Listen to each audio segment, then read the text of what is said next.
You got your Audacity I open? am recording. Hello, Okay, world. I Welcome to our new am. Facebook and Google Plus I am fans. recording now as well. Get my Audacity. You're about to see the level of professionalism that we deal with here in the Irreverent Skeptics. I apologize in advance. A peek behind the curtain.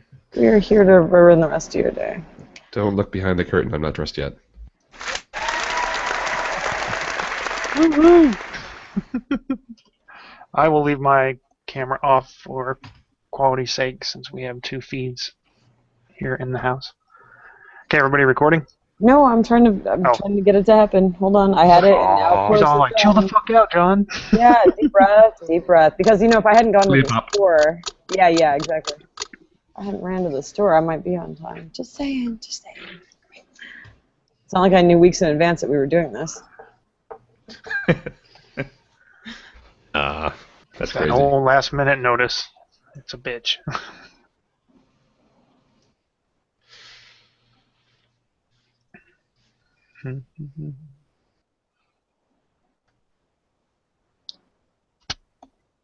All right, Audacity up and running. All right, McElroy, you get us synced up, and we will go.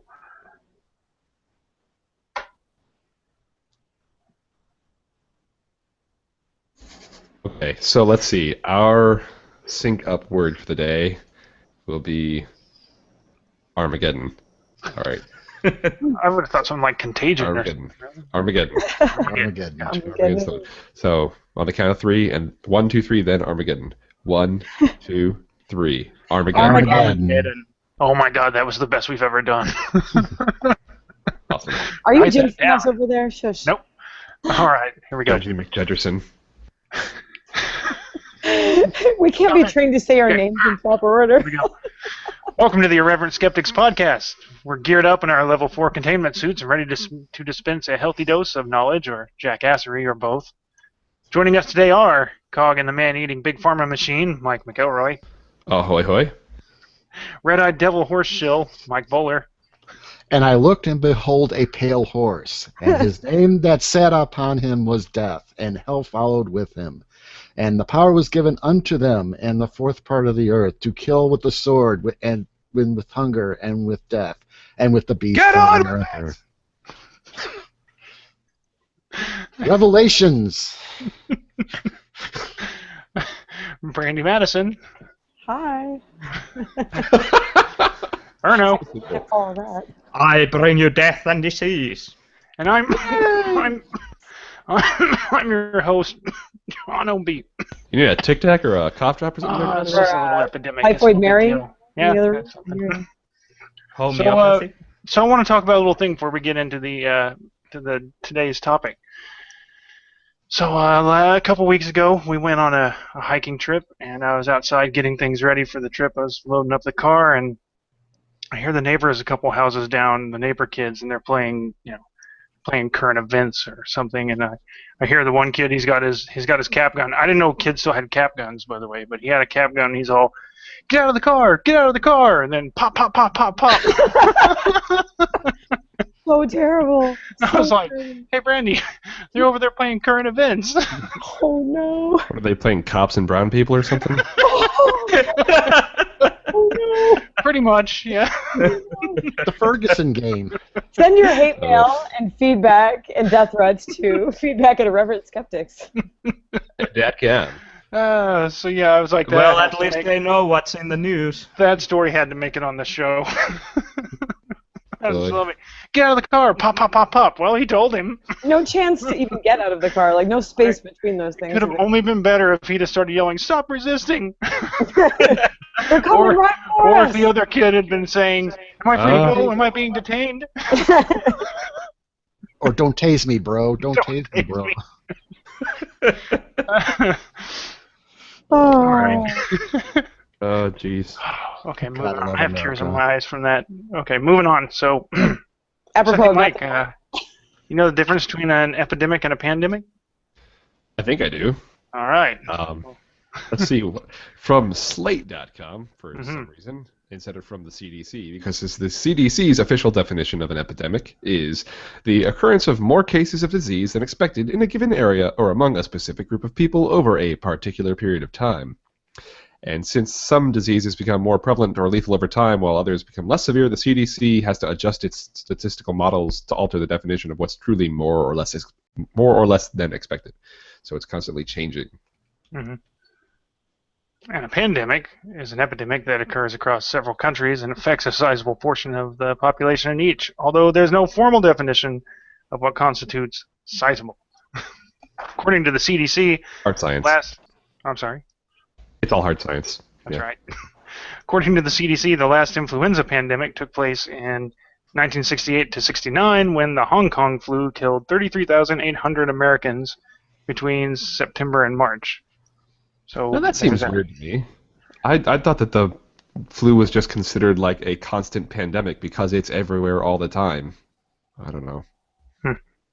And I think from Slate.com, there was a quote there from Slate, but yeah, most of that comes from the CDC. Okay. A lot of good info from the World Health Organization and CDC in this episode.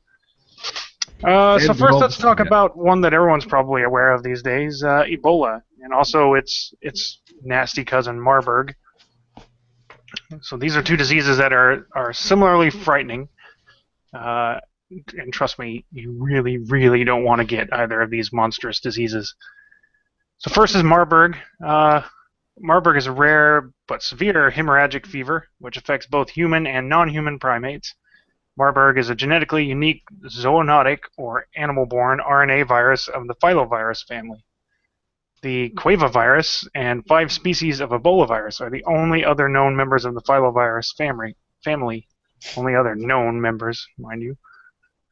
Marburg was first discovered in 1967 when outbreaks of hemorrhagic fever occurred simultaneously in laboratories in Marburg and Frankfurt, Germany, and in Belgrade, Yugoslavia, which is now Serbia, by the way. 31 people fell ill initially, laboratory workers, followed by several medical personnel and family members who had cared for them. 7 deaths were reported.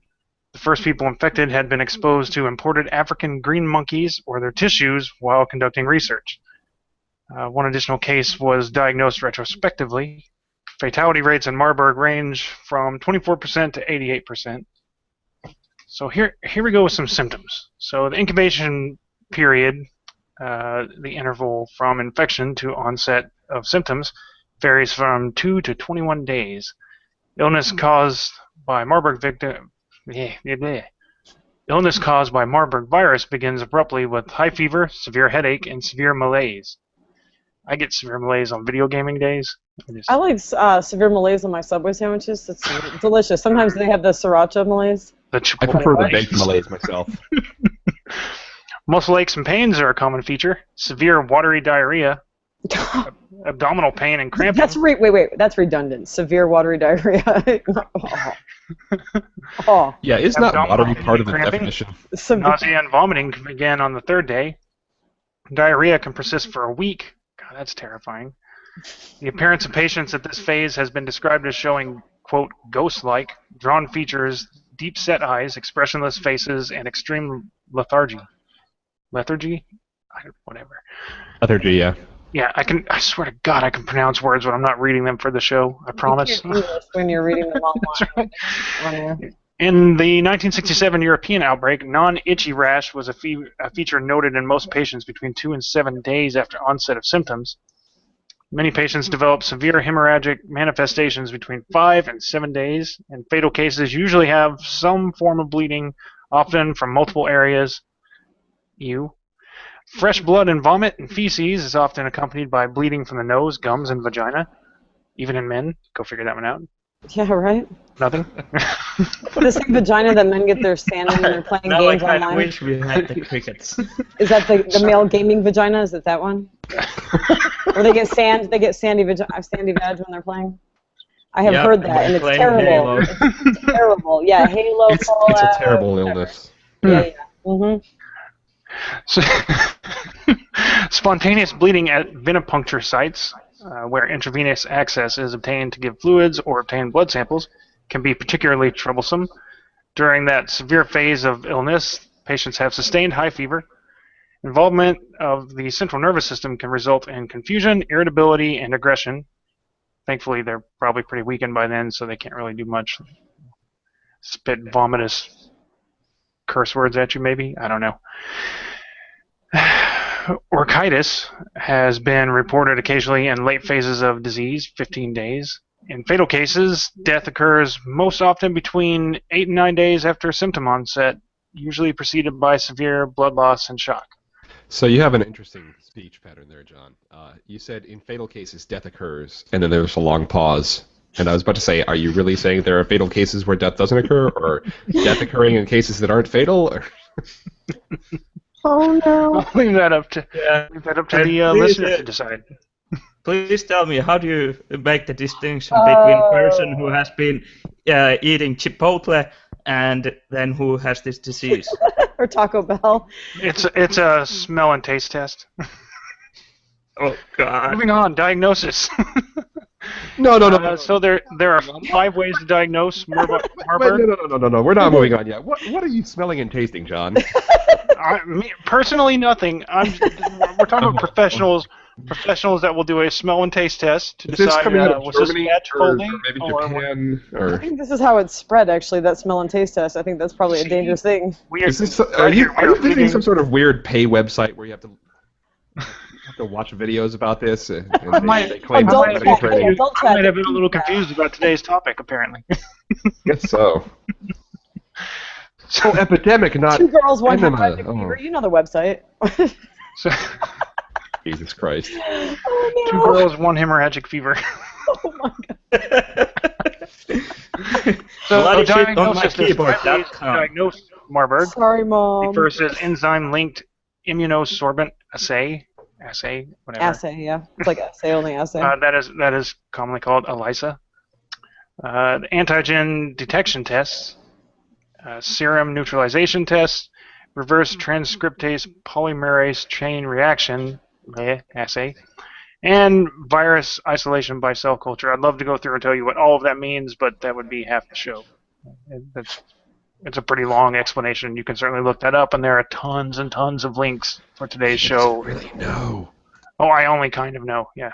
The PCR part of that polymerase chain reaction, is really, really interesting, though. I recommend it. There'll be links. So, treatment for Marburg. Severe cases require intensive supportive care as patients are frequently in need of intravenous fluids or oral rehydration with solutions containing electrolytes.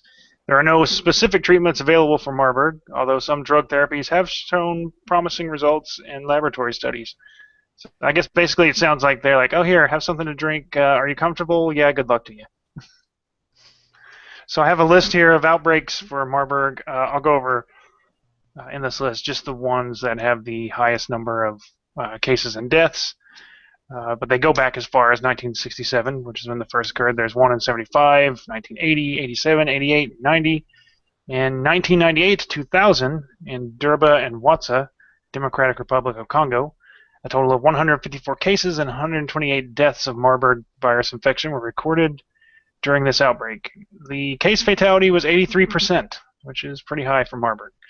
2 different Marburg viruses, MARV and RAVN virus, co-circulated and caused disease. It has never been published how many cases and deaths were due to MARV or RAVV infection. In 2004-2005, Angola, 227 deaths out of 252 cases. I don't know what the percentage is, but that's pretty freaking high. 2007, 2008, 2012, more cases, although pretty small numbers. Here's an interesting little bit. Weaponization of Marburg. The Soviet Union had an extensive offensive and defensive biological weapons program that included MARV. Wait. Can we pause? This is especially pertinent for Erno, who has to be looking over his shoulder, because Russians are invading Finland, from what they've been saying on the news. Yep, they're just under my window right now. Watch out for them. They have the Ebola, so be careful. Do you set out bottles of vodka as peace offerings? Or as like a trap? No, like it's a trap. Yeah. You bait for bears. Underneath a box with a string. It's like Acme. It says Acme on the box. No, actually, we've perfected the solid snake method, and we are in the box. You hide the box? Just stab them. Yeah, we just put the bottle of vodka in front of a cardboard box, and then we step out and... Quiet. I'm hunting Russians. I'm hunting blood here. So back to weaponization of Marburg. Now, are they all shirtless, or that's just their leader? I don't understand. Are they on horseback, shirtless? It's going to be a 5-hour show. I'm so sorry. I just couldn't help it because it's funny. Sorry. So the Soviet Union had an extensive offensive and defensive biological weapons program that included MARV. At least 3 Soviet research institutes had MARV research programs during offensive times.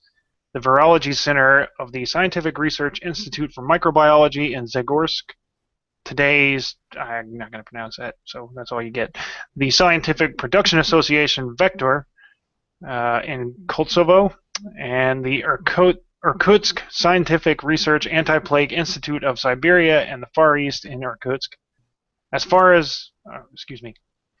As most performed research was highly classified, it remains unclear how successful the MARV program was. However, Soviet defector Ken Alabek claimed that a weapon filled with MARV was tested at the Stepnogorsk Scientific Experimental and Production Base in Stepnogorsk, Kazakh Soviet Socialist Republic, today Kazakhstan. So that guy ain't no Alabek girl? That's right. Excellent. Well done. Well done. I missed you guys. This suggests that the development of MARV's biological weapon had reached advanced stages. Independent confirmation for this claim is lacking.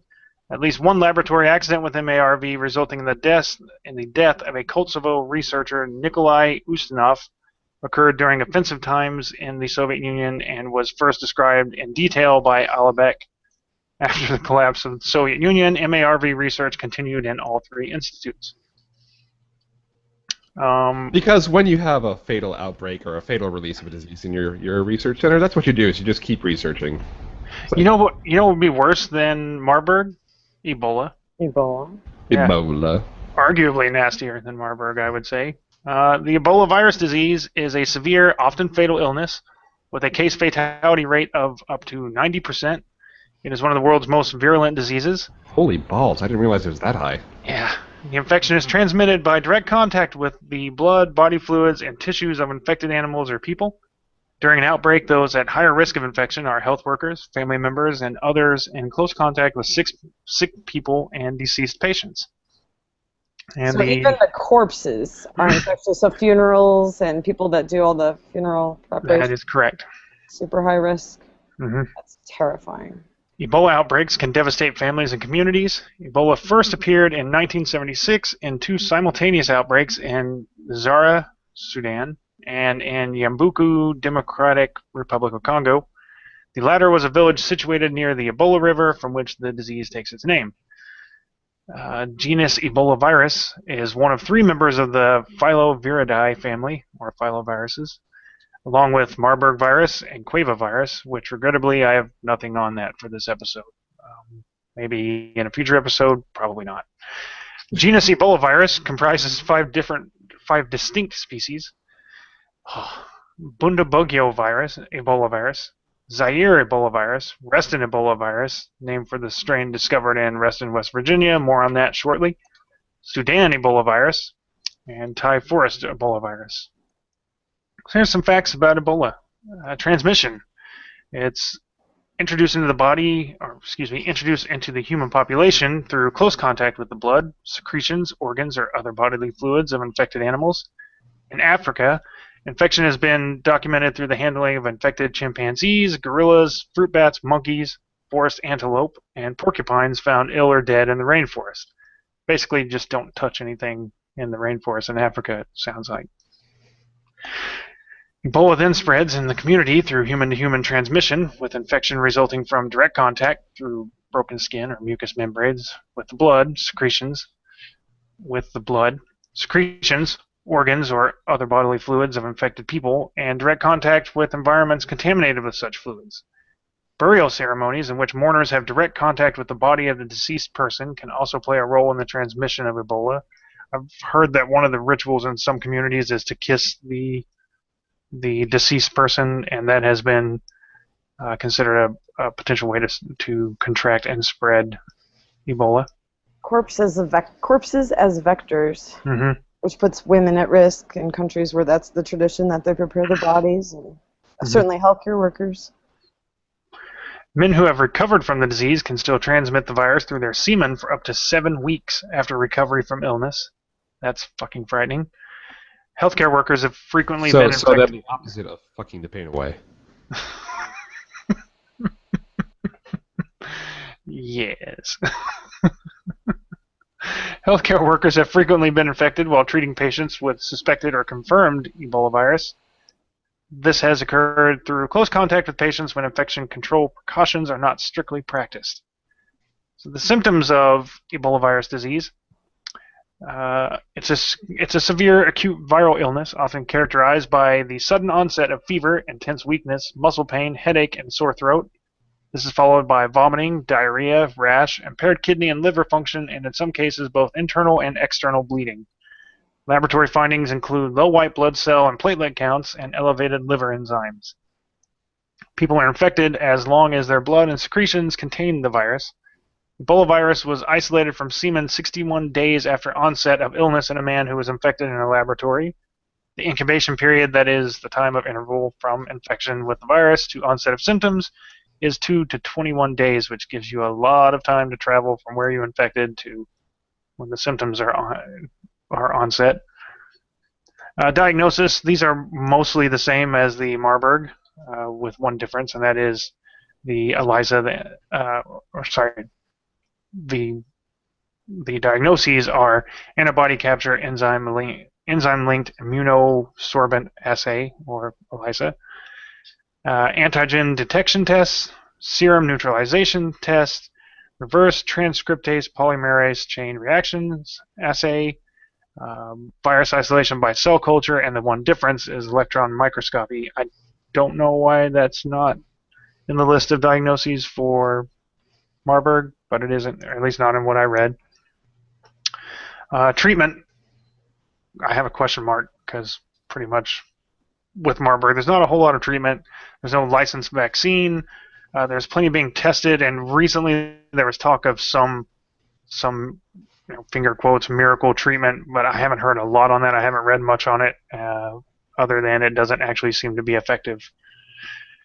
Patients are frequently dehydrated and require oral rehydration with solutions containing electrolytes or intravenous fluids. No specific treatment is available. Say again? I need to interrupt. I could probably start that line over, but I just wanted to comment. A miracle treatment that doesn't actually work? What? Fucking surprise. Hold on to your ass. I put that in finger quotes because that was the idea, was, this may be the treatment that'll fix it, so it's kind of hailed as a miracle treatment. Not that it was a miracle treatment. It was a science-based thing that they had a lot of hope in. Right. It's an actual science-based treatment. But like other miracles, the newspapers showing some promise with no actual real progress, or no real results yet.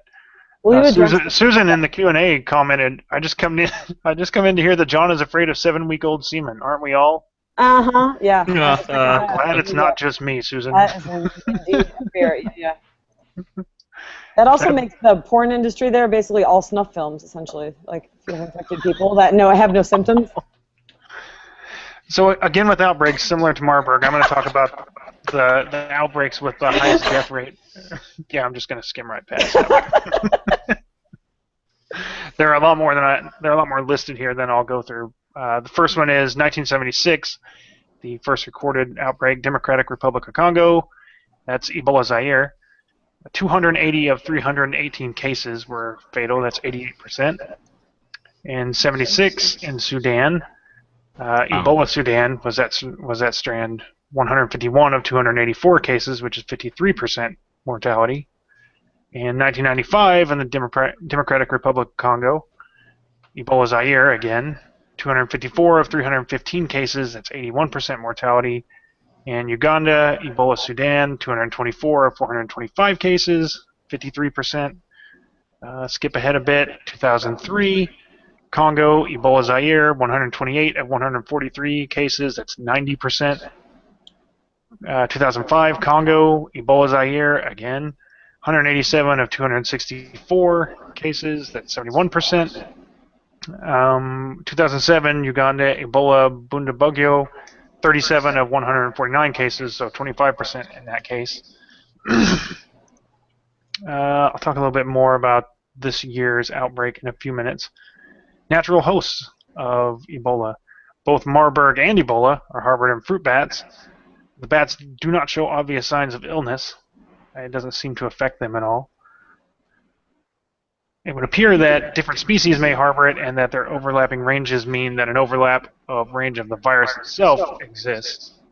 It seems like it's fairly high, actually. I'm getting an echo on you, John. I don't know if that's in your stream or if that's somebody else that I'm hearing it from their headphones or something. But Let me see if I can help. I don't know. See if Brandy mutes and that stuff. Will help. You're just trying to shut me up. I know how you roll. This is an elaborate ruse. Let's see. A clever ruse. You want me just to redo the natural host section then? Sure, just click. Okay. Just give me a second though, because I have to figure out the mute. The settings thing isn't coming up. You could just mute the. You could probably just mute the Hangout. Okay. All right. Natural hosts. Both Marburg and Ebola are harbored in fruit bats. The bats do not show obvious signs of illness. It would appear that different species may harbor it, and that their overlapping ranges mean that an overlapping range of the virus itself exists, which is kind of frightening. Weaponization. Similar to Marburg, Ebola is believed to be a component in the weaponization of infectious diseases since 1992. Some of the sources I found cited Russian weapons development as a suspected source. And it's funny, all the articles I find only mention Russian weapons development because the United States would never do such a horrific thing. Am I right? Huh? Of course not. No. Let's talk about I question Ebola your arrested. sincerity. Oh yeah, I was very sincere, I promise. No fingers crossed or nothing. Ebola arrested, the potential holy shit. First described in 1990 as a new strain of Ebola virus, a result of mutation. It is the single member of the species Reston Ebola virus. It's named after Reston, Virginia, where the virus was first discovered. It was discovered in crab-eating macaques. Fucking monkeys! Fucking monkeys! From Hazleton Laboratories in 1989.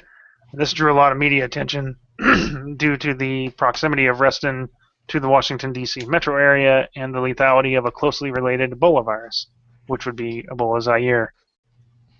Despite its status as a level 4 organism, Reston virus is non-pathogenic to humans. Though hazardous to monkeys, the perception of its lethality was compounded due to the monkey's co-infection with simian hemorrhagic fever. Let me redo that. That was a long damn sentence. Despite its status as a level 4 organism, Reston virus is non-pathogenic to humans. Though hazardous to monkeys, the perception of its lethality was compounded due to the monkey's co-infection with simian hemorrhagic fever virus. There's a book called Level 4 Virus Hunters of the CDC. I only read little bits of that, which that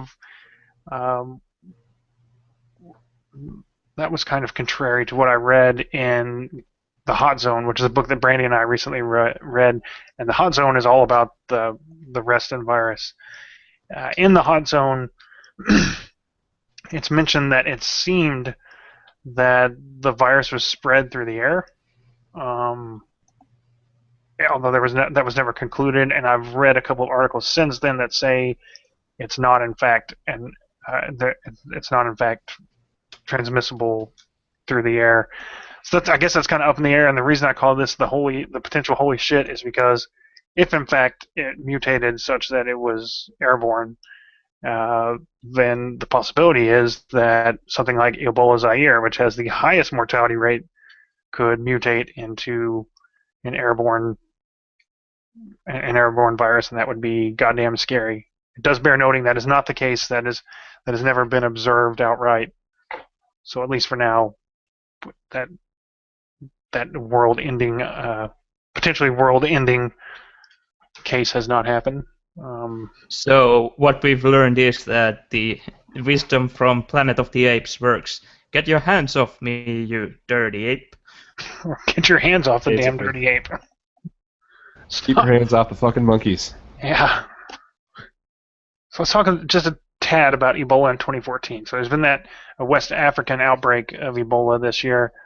It actually began in December of 2013 in Guinea, but it wasn't detected until March of this year, after which it has spread to Liberia, Sierra Leone, Nigeria, and Senegal. I think there may be more countries than that. That's all I know of at the moment. This outbreak is caused by the Zaire Ebola virus. As of August 26th, 3,069 suspected cases and 1,552 deaths are attributed to that outbreak. Another outbreak in the Democratic Republic of Congo has killed 13 people as of August 26th, and it's believed to be unrelated to the West African outbreak. That's just a whole scary thing. That's a scary place to be living right now, I guess. There's been a lot of in the news. There's been a lot of craziness associated with this. There was in Liberia. There was a place where people were being cared for, and it was attacked. And as it was put in the article, the patients were liberated. I don't know what exactly that's supposed to mean, but they went running from the clinic and dispersed into the city. That's fucking scary. So that's Ebola. Hope Yeah, I everyone's remember feeling well still. remember reading that somebody broke into the lab, to the hospital or whatever, and forced everyone to release the patients. So that's what they meant by liberated. Like they believed that they were being experimented on or something like that, and they busted them out, and of course that started spreading it even more. Yeah, it kind of plays. Yeah, it plays into the. I guess all over Africa, there's a belief that the whites are intentionally infecting the Africans with HIV and all that kind of stuff, and the Islamic leaders are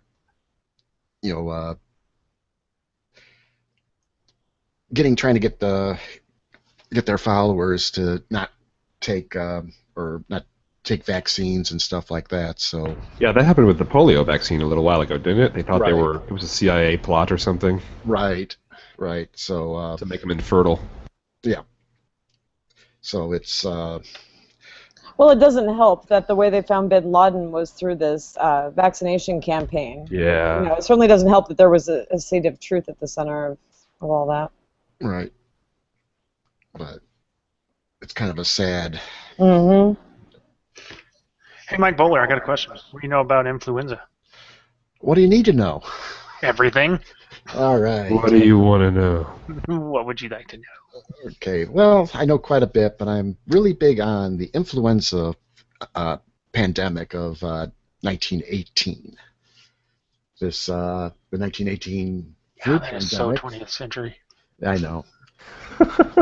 Flu pandemic was an unusually deadly influenza pandemic, the first of two pandemics involving the H1N1 influenza virus. It infected 500 million people across the world, including remote Pacific islands and the Arctic, and killed 50 to 100 million of them, 3 to 5% of the world's population, making it one of the deadliest natural disasters in human history. Now, most influenza outbreaks disproportionately kill juvenile, elderly, or already weakened patients. Right. Yeah, I know that's who they usually warn about making sure they get the vaccines. Yeah. In contrast, the 1918 pandemic predominantly killed previously healthy young adults. Modern research using virus taken from bodies of frozen victims has concluded the virus kills through a cytokine storm. Cytokine, okay. Cytokine storm, an overreaction of the body's immune system. The strong immune reaction of young adults ravaged the body, whereas the weaker immune systems of children and middle-aged adults resulted in fewer deaths among those groups. Historical and epidemiological data are inadequate to identify the pandemic's geographic origin. It was implicated in the outbreak of the encephalitis lethargica in the 1920s. Now, the interesting part about this particular pandemic, it actually occurred in a time in history where science-based versus evidence-based science was in conflict. Do you mean science-based versus evidence-based medicine? Right. Yeah. Yeah. It was a evidence-based and actually. I don't know, traditional herbal, homeopathic was very popular in the United States. In Europe, they had been making major advances on the science of disease and this. So there was kind of this, kind of like this almost. It's just an interesting period where they were discovered. This is really what really led to the discovery of viruses. I mean, there was a huge shift in the way that medicine was being practiced too. Because I remember reading, I don't know where I read this, but they talked about how back in this time period, doctors didn't always have to go through medical school. Yeah. Sometimes to be a doctor, it was basically a trade position. You went in and shadowed some guy who called himself a doctor and watched what he did, and after a few weeks you'd done enough surgery and medicinal training and everything, and you could call yourself a doctor. Yeah, there was Harvard's program in the 1890s was you spent 6 weeks apprenticing with a doctor, and I think maybe a test plus $100, and you become a doctor. And that was there wasn't such very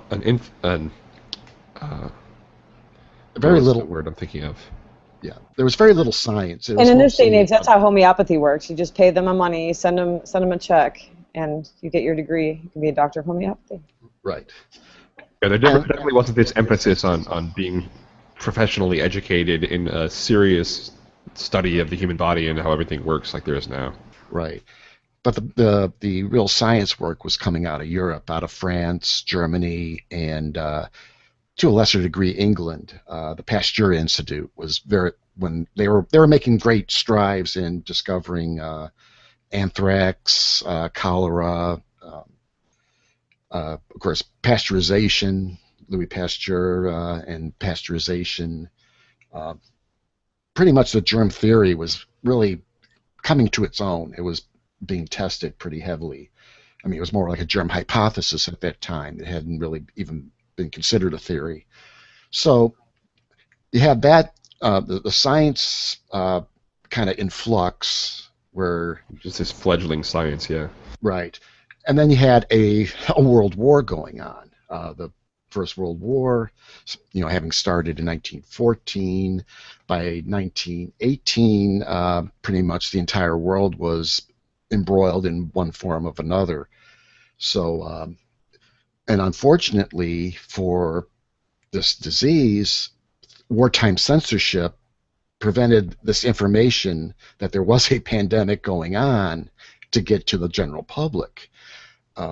There's numerous cases where, they would literally, you can't talk about it because even though there's a lot of questions about the origins of this. One book, and I'll talk about that here in a little bit, but one source may have came out of Haskell County, Kansas, in 1917, and this was at the time where U.S. was mobilizing. Troops were reporting to camps. They were being transferred to larger camps, eventually to the forts for eventually deployment to France. And in many cases, almost half of the recruits were coming down with this nasty influenza. And if that news got out, there were very concerns that if the Germans, the Axis, the Germans, if they got word of that, they might have, that would have been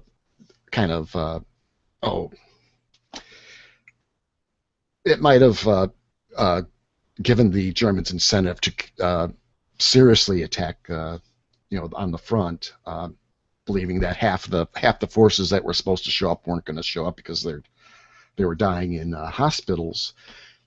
So everything was being kept quiet. So as these troops were ending up in New York, I think Boston was another departure point, Norfolk, Virginia, as these troops were showing up, and they were basically spreading the disease across the United States.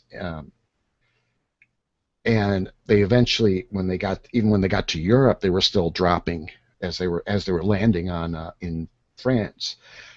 and this would have been very serious for the war effort. So they were keeping it quiet. So these towns like New York wasn't even aware that there was a epidemic going on, and took very little precautions, because normally at the time the best way to deal with this was through quarantine. They would quarantine the camp, or have a quarantine area in the camp to separate the people that were sick from the healthy. So having this, and again, New York was wholly unprepared. Philadelphia, there's stories coming out of Boston that large sections of the town were coming down with this particular influenza. Now the theory of the epidemic's origin have varied. Some theorize the flu originated in the Far East. Dr. C. Hanoun, leading expert of the 1918 flu for the Pasteur Institute Pasteur, asserted that the former virus was likely to come from China, mutated in the United States near Boston, and spread to Brest, France, Europe's battlefield. Who's typing in my notes? I think we skipped a bit. Yeah. Let's see. Historian Alfred Crosby speculated the flu originated in Kansas. Popular writer John Barry echoed Crosby's in describing Haskell County, Kansas, as a likely point of origin.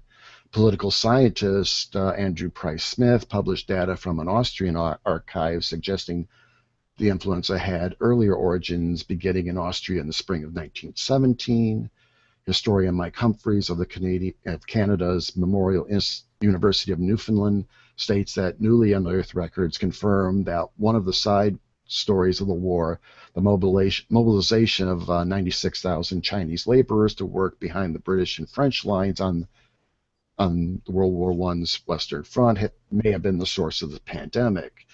In the new report, Humphreys finds archival evidence that a respiratory illness that struck northern China in November 1970 was identified later by Chinese health officials as identical to the Spanish flu. Now, Spanish flu, because of the wartime censorship, no one was reporting the origins of this, but Spain being a neutral, and they were particularly hit hard with this pandemic, so they believe that it originated in Spain, but actually it's quite possible. It sounds to me like may have actually been 4 viruses at work, or originating in the United States, China, Austria, and possibly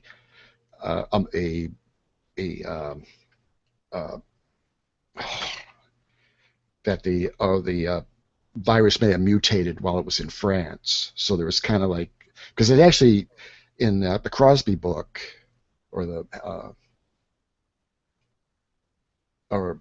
John Barry book, he had mentioned that there was possibly a mutation as the first wave went across. I mean, it sounds like there was 2 waves that went around. There was an earlier wave that may have originated in the United States, mutated while it was in China, and came east.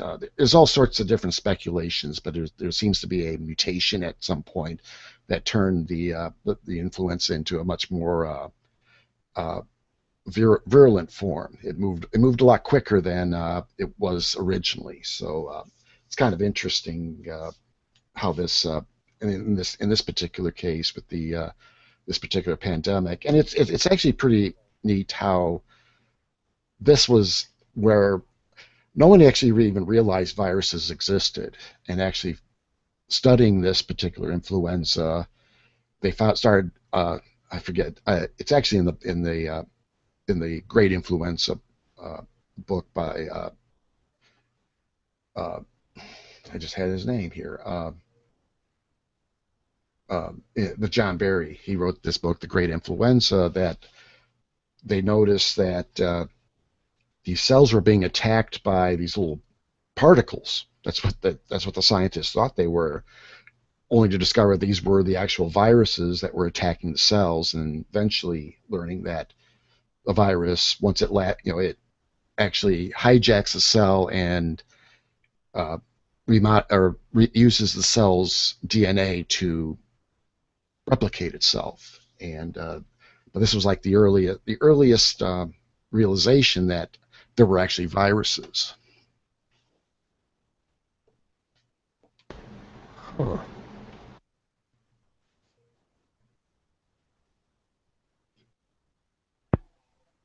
All right then.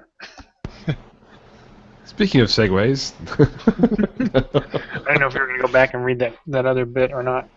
well, no, there's a bit here in our notes about how the one of the precursors to the Spanish flu was they found it to be harbored in birds, and then it mutated onto pigs, and I guess that made me realize, it's no shit. There's no reason. I mean, it's no wonder they freak out so much about bird flu and swine flu. It also makes for good news to freak out about those things. Yeah.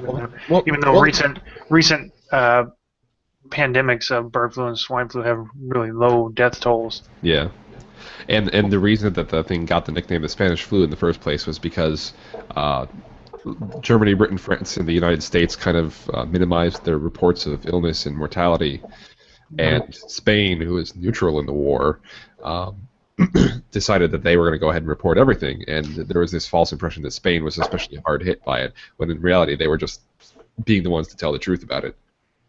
I think Brandy was telling me that Spanish flu, what is it? The better health you're in, the worse it affects you. Is that correct? Yeah, the stronger Yes. immune response the body kicks up, the more the flu was deadly. Yeah, that's something Mike Reverse. mentioned earlier, the cytokine storm. It's if you have a really healthy immune system, what it is it triggers an immune response that I think it attacks your cells. Yeah, it becomes like an autoimmune. Foreign cells. Mm-hmm. And so, if you have a really healthy immune system, It's a terrorist virus. On immune result. Yeah. Well, I I was just going to say with the bird flu, the real concern with the bird flu is that if it gets into the chicken population, and that's where many of the vaccines are used. They use chicken eggs to culture it. If we start losing chickens in great quantities, it can actually reduce our ability to create the vaccines to combat the virus. All the other diseases, yeah. Yeah, so that's the real big concern. I mean, bird flu. Yeah, that's the big concern, is that if it got into the chicken population, and So yeah, that's bad news. I mean, I guess, and it makes sense that, I guess, in the context of a culture where you have not a whole lot of understanding of where these illnesses are coming from, not a whole lot of understanding of how to treat them other than to isolate people, it kind of makes sense to try to quell public panic by downplaying the effect that it has on society. Because, I mean, you look at something like the Black Death, which I'm about to talk about. It caused just the sheer amount of death and pestilence and plague going on was enough to cause total political, social, economic, religious upheaval in society. So speaking of the Black Death, before we get to Black Death, hang on. Do we need to take a break for anyone now? Body break. A quick break for anyone for recording. all right. Okay.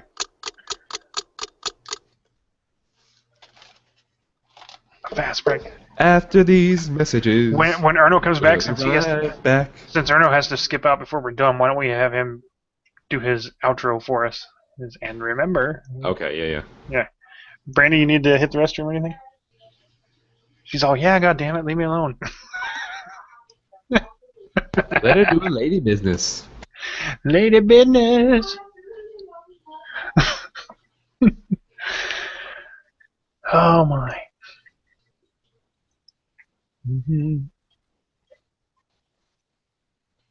So I was going through the honorable mentions, and I thought, we should just do a whole episode on the AIDS epidemic, because there's just so much to talk about with that. So.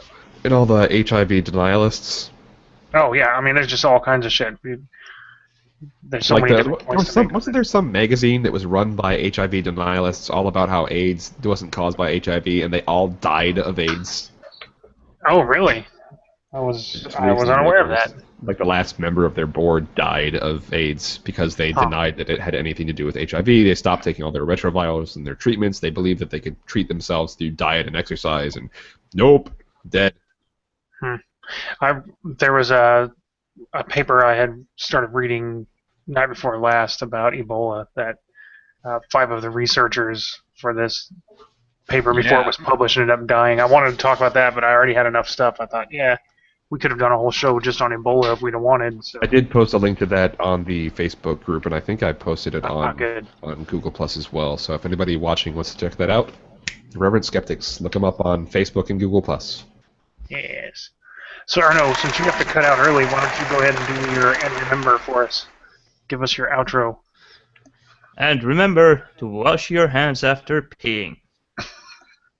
And touching the dead. Yeah.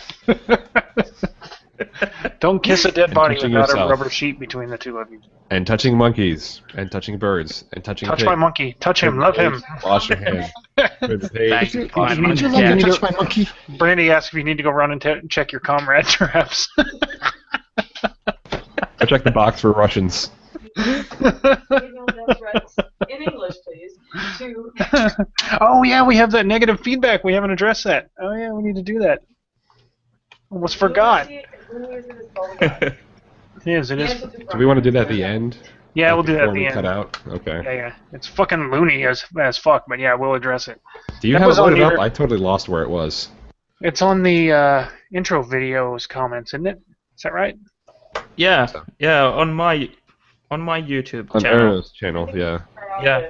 Can you copy? All right. Okay, I'll mute, and then we can go ahead and kick into the next segment. So, as you like. Bring out your dead. I'm not quite dead yet. Oh, is her mic not muted? No. Oh. Maybe that was you. I don't know. She's muted. All right. So let's go ahead here. Rolling along. The Black Death. Everyone's favorite, it seems like. It's such a popular, disgusting, horrifying death machine. The Black Death had one of the highest body counts of any disease ever known to man. Between 1346 and 1345. What? No. What the fuck? Who changed this?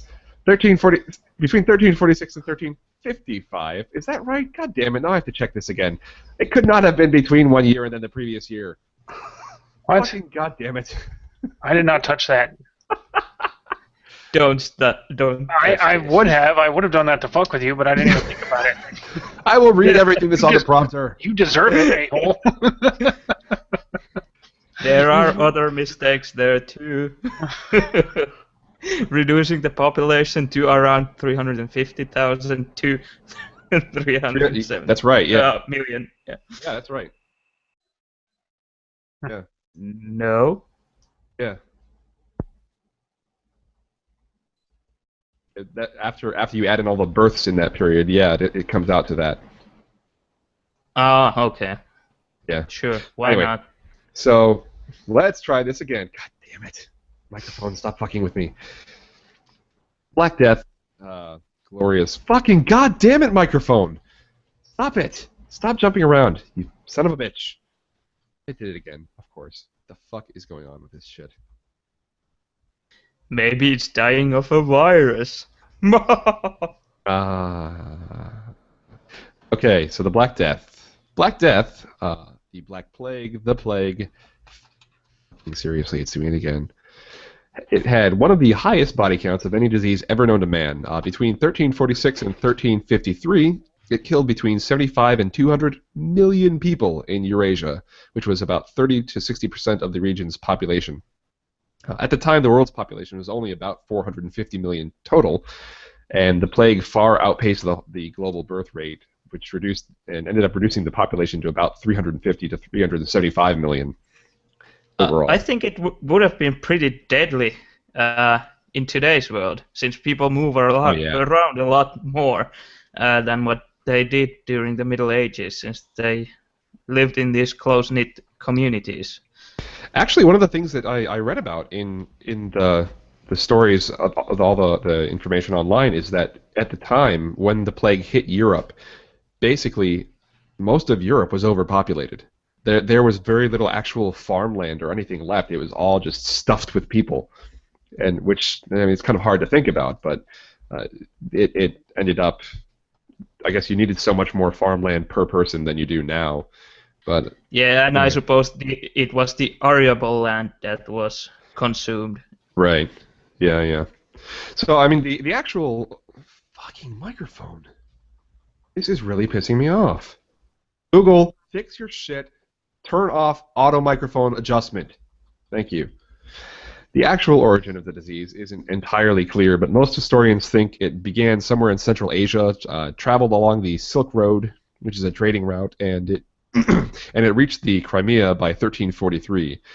From there, it went across the Mediterranean by way of infected fleas that rode on the rats that were commonly found on merchant ships. And after that point, it was spread on land both by rats and by humans, most often by coughing or by getting in contact with flea-carrying infected animals.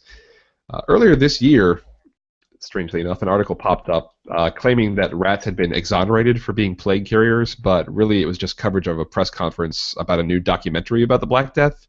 The documentary itself was correctly blamed the rats and rat fleas, but the coverage of the story itself incorrectly said that the documentary was claiming rats weren't to blame. So briefly, rats weren't to blame, and now they are back to being to blame.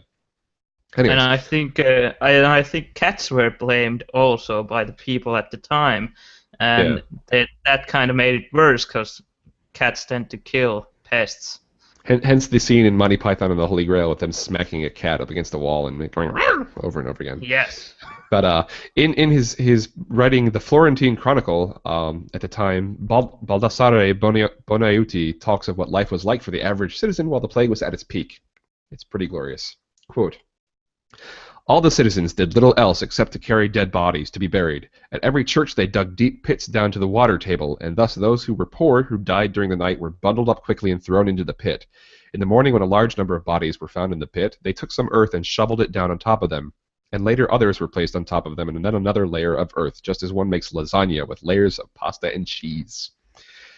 That's pretty graphic.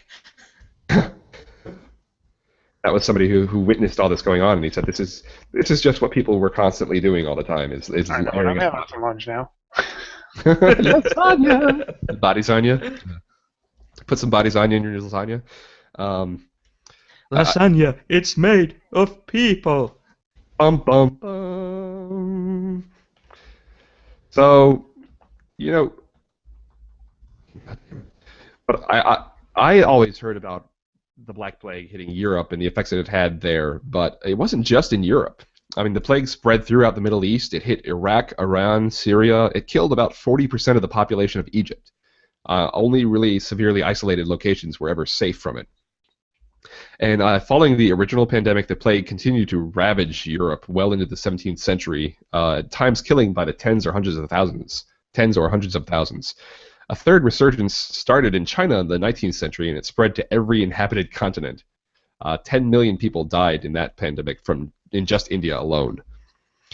As for the causes and symptoms of the plague, healers at the time of the Black Death had absolutely no idea what the hell was going on. The disease spread and killed too quickly for any real reliable treatment information to spread, if they had found any at all, which was kind of unlikely.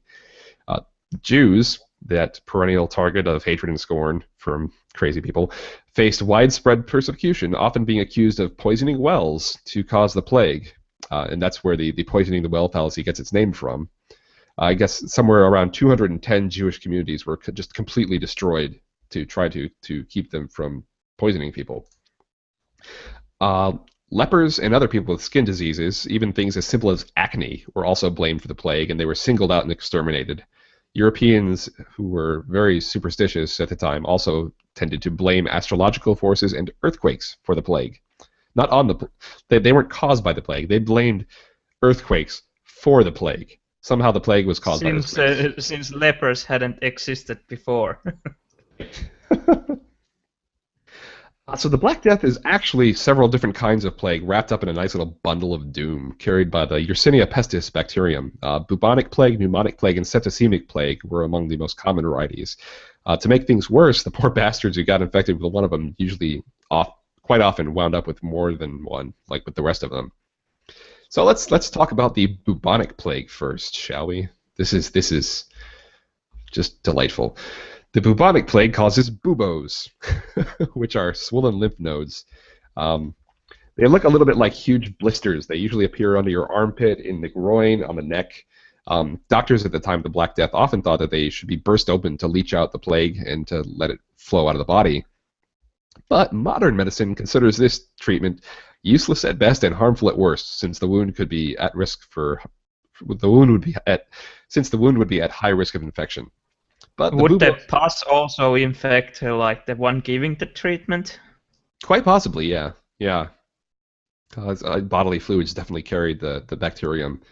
But the buboes themselves weren't the end of the fun. If you had the bubonic plague, gangrene of the extremities, the toes, the fingers, the lips, and the tip of the nose was common, as were chills, a general sense of being ill, high fevers, extreme fatigue, muscle cramps, seizures, heavy and continuous vomiting of blood, aching limbs, coughing, gastrointestinal problems, delirium, coma, and best of all, extreme pain caused by decay or decomposition of the skin while the person was still alive.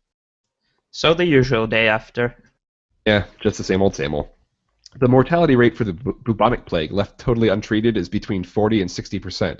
So imagine, this is less deadly than Ebola.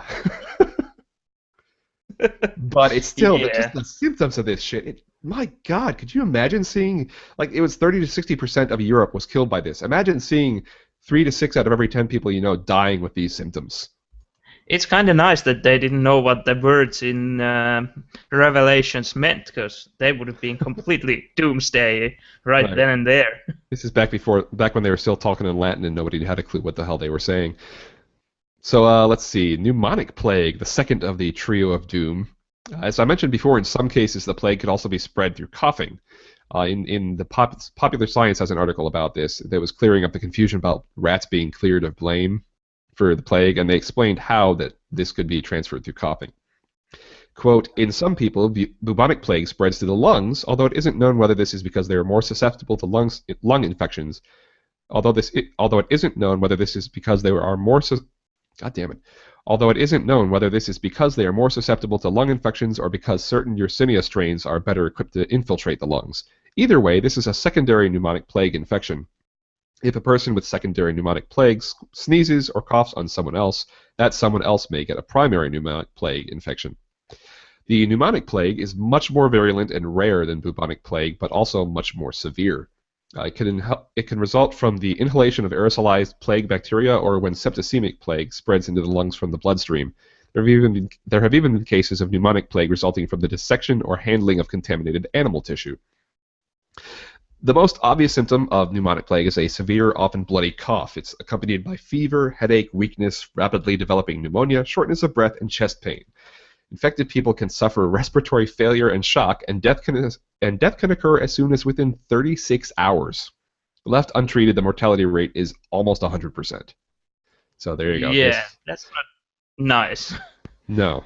Yeah, you can start out just with all these nice little buboes, the gangrene, the rotting tissue, and suddenly you can't breathe, your chest is in severe pain, you can't move, you have a high fever.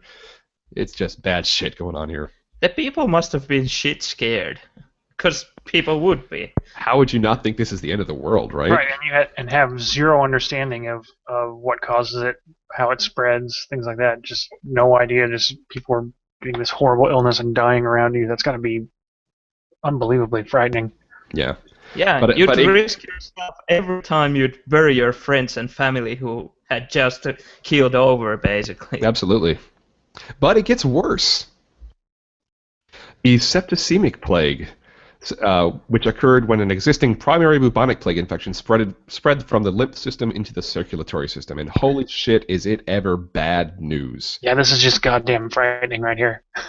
One of the nastiest symptoms of septicemic plague is the terrifyingly named disseminated intravascular coagulation, which is a widespread activation of the clotting cascade that causes blood clots to form in the small blood vessels throughout the body. bad news. This causes serious problems with blood flow, ultimately leading to multiple organ damage or failure. What's more, because so much clotting is going on, the regular clotting processes face a shortage of platelets and clotting factors, which leads to severe bleeding from wounds, like, say, a lanced bubo. Ironically enough, draining the lymph nodes actually is recommended as part of the treatment of septicemic plague, although you still get the increased risk of infection. Other symptoms of septicemic plague include things like abdominal pain, bleeding under the skin, bleeding from the mouth, nose, and rectum, diarrhea, fever, chills, low blood pressure, nausea, organ failure, vomiting, shock, gangrene, and difficulty breathing. But here's the kicker. Sometimes it will kill you before you show any symptoms at all. Would you kind of like bleed to death or something? I don't know. I think just the fact that this stuff like can clot your blood. bleeding or something. Imagine that you get this, and all of a sudden you get this huge reaction throughout your circulatory system where your whole blood system clots. You're dead. I'd rather die, though, than have all those terrible symptoms first. That sounds like some version of hell. Mm-hmm. I'd rather just flash dead, bam, like a sudden heart attack, just bam. And that's the sort of thing that could happen. Imagine that you suddenly have your whole heart could clot up all at once. That's fine. Quick. And then before you could be in the middle of a conversation or something, and your conversation partner just dies. Nothing. And imagine that they also have the pneumonic plague, and as they're dying, they cough on you, and shit, you're fucked. Yeah, no doubt. I'd like to make a quick mention here that there was an episode of Caustic Soda on plague where they talked about septicemic plague as well, and they go into it. I think they have a virologist, if I'm not mistaken, that talks about this for a while, and it's a really good description of that and how terrible it is. Listen to that if you have a chance, listeners, after you listen to our show. Yeah, but thankfully the septicemic plague was actually the rarest form of the plague, and it only occurred in a small minority of cases. So there's that small blessing, I guess. Like we've been mentioning, imagine you're part of a society that's pre-scientific. You don't really have an accurate understanding of how you work, how the world works, how disease works, anything like this. Everybody's superstitious and highly religious. They have the church is basically your center of society, the pillar of power and everything. And suddenly this huge plague hits. People are dying by the millions around you. You have no idea what's going on. You don't know if you're going to die. You don't know if society is going to collapse. And basically, if you go outdoors, you're at risk of death. This plague basically marked the end of the Middle Ages and the beginning of the Renaissance. So many people died that European system was devastated and had to rebuild itself almost from the ground up. And it took well over a century for the population to fully recover. I mean, their whole way of life changed. Political, social, and economic systems collapsed completely under widespread unrest. Huge swaths of the population just stopped engaging in society altogether to reduce the risk of becoming infected. The church lost most of its influence as people began to distrust its promises of God's mercy, healing, and so on. And it didn't help that monks and priests, who often tended to the dead, were especially hard hit by the disease. I mean, imagine 30 to 60% of the people you know die after showing the symptoms that I just talked about. The kind of impact that this would have on your outlook for the future. People just suddenly realized that humanity could be on the verge of being wiped out at any time, and it kind of gave them a new perspective on things. One of the podcasts I listen to is the Philosophize This podcast, and they did an episode on the beginning of the Renaissance, and he talked about this and summarized it pretty well. He said, "Then the faithful law of supply and demand started to take over. Peasants became increasingly more valuable as more and more of them died. The supply of peasants couldn't keep up with the demand of work that needed to be done to feed society. When a company today can't get enough people to willingly do a job for a certain salary, they are forced to raise the salary, and this is exactly what happened in Western Europe during the fall of the Middle Ages. Though it was completely illegal, the desperate times allowed for peasants to shop around with other landowners to try to make a better wage. These subjugated people were finally seeing what it was like to be a free citizen with a skill set that people valued. What started as merely a pandemic disease that led to a population crisis quickly turned into an economic crisis as well because the owners of these fields couldn't afford to pay for the rising cost of their workforce. This threatened a complete collapse of the agriculture of the region, so what the governments did to try to combat this was impose a wage freeze. This wage freeze, in coalition with several other small regulations, the massive tax increases on citizens to fight the 100 Years' War with France, led to peasants banding together and attempting to overthrow their governments. So what started as a population crisis quickly turned into an economic crisis that then turned into a political crisis. And end quote. This crisis heralded the beginning of the Renaissance. It was the rebirth of European society as something new and previously unknown. So before you move on to the status in the modern world, do we want to address the feedback real quick? Because Arno has to duck out pretty shortly. Then we can. Yeah, let's do that. I'm gonna have to send Mike a case of beer or something for all the hard work he's gonna have to do for this episode. We're all kinds of out of order.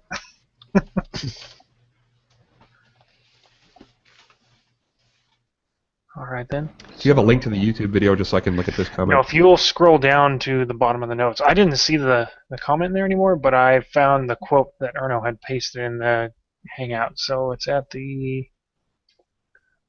bottom of the notes before the links. Gotcha. Holy shit. There it is. Yeah. All right, so some feedback. We finally got our first feedback, negative feedback at that. This is from a comment on Erno's trailer video we used for the show from, I want to say, Aussie King, if I recall like correctly. Aussie King. Yeah, I'm pretty sure it's been deleted since. However, thanks to the permanence of the internet, we still have it. So I think, McElroy, you want to read this comment for us? Yeah, I have no idea what the fuck he was talking about. I get the feeling that this guy was just randomly posting the same shit to a whole bunch of different skeptical podcasts. He seemed a little unhinged and irrelevant. So, quote, hope to see the same legal action that happened against Westboro Church against you all.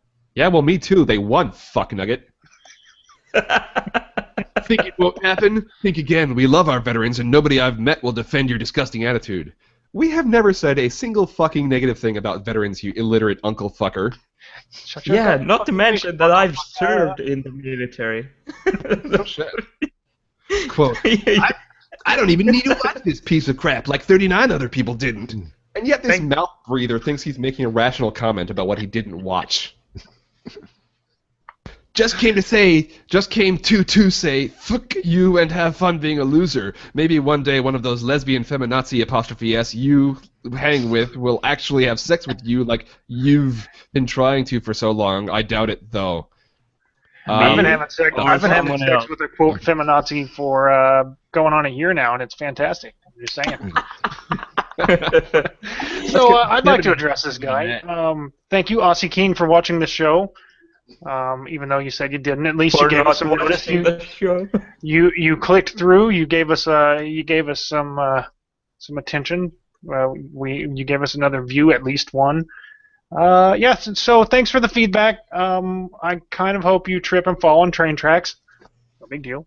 Thank you for trolling the show. In happier news today, some douche fuck from the internet got his head cut off by a train. I do wish you had been sober and or intelligent enough to write something that made any kind of fucking sense. I'm assuming that this, in part, had to do with the hubbub about the lady who...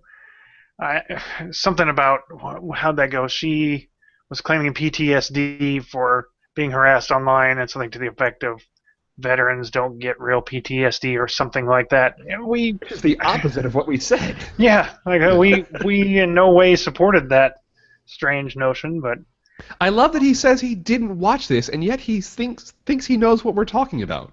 Yeah. Yeah. How did you get to that? Well, it could be that he came across the live Hangout and just saw a snippet of what was going on, and then dropped out and dropped us a comment.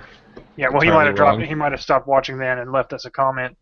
So thank you for your comment. You're the first one. If I knew who you were, I'd send you a prize all the way to Australia. Now go jump in a vat of battery acid, you fucking noob. I don't think he's watching. Yeah, put down the crack pipe and try to regain some brain cells and try I would like to learn English. I'd like to take a moment to compliment Aussie King for not spelling this as just came to say fuck you and have fun being a loser. I was surprised by that. It was only one O in loser, and these days that's kind of a big deal. I'm surprised. Yeah, but he still spells you with a U. Oh, yeah. And fuck is FK. It's okay. You're on the internet. You can say fuck on the internet. It's okay. I don't need to spell on the internet. This isn't business writing or something. Blah, blah, blah, blah.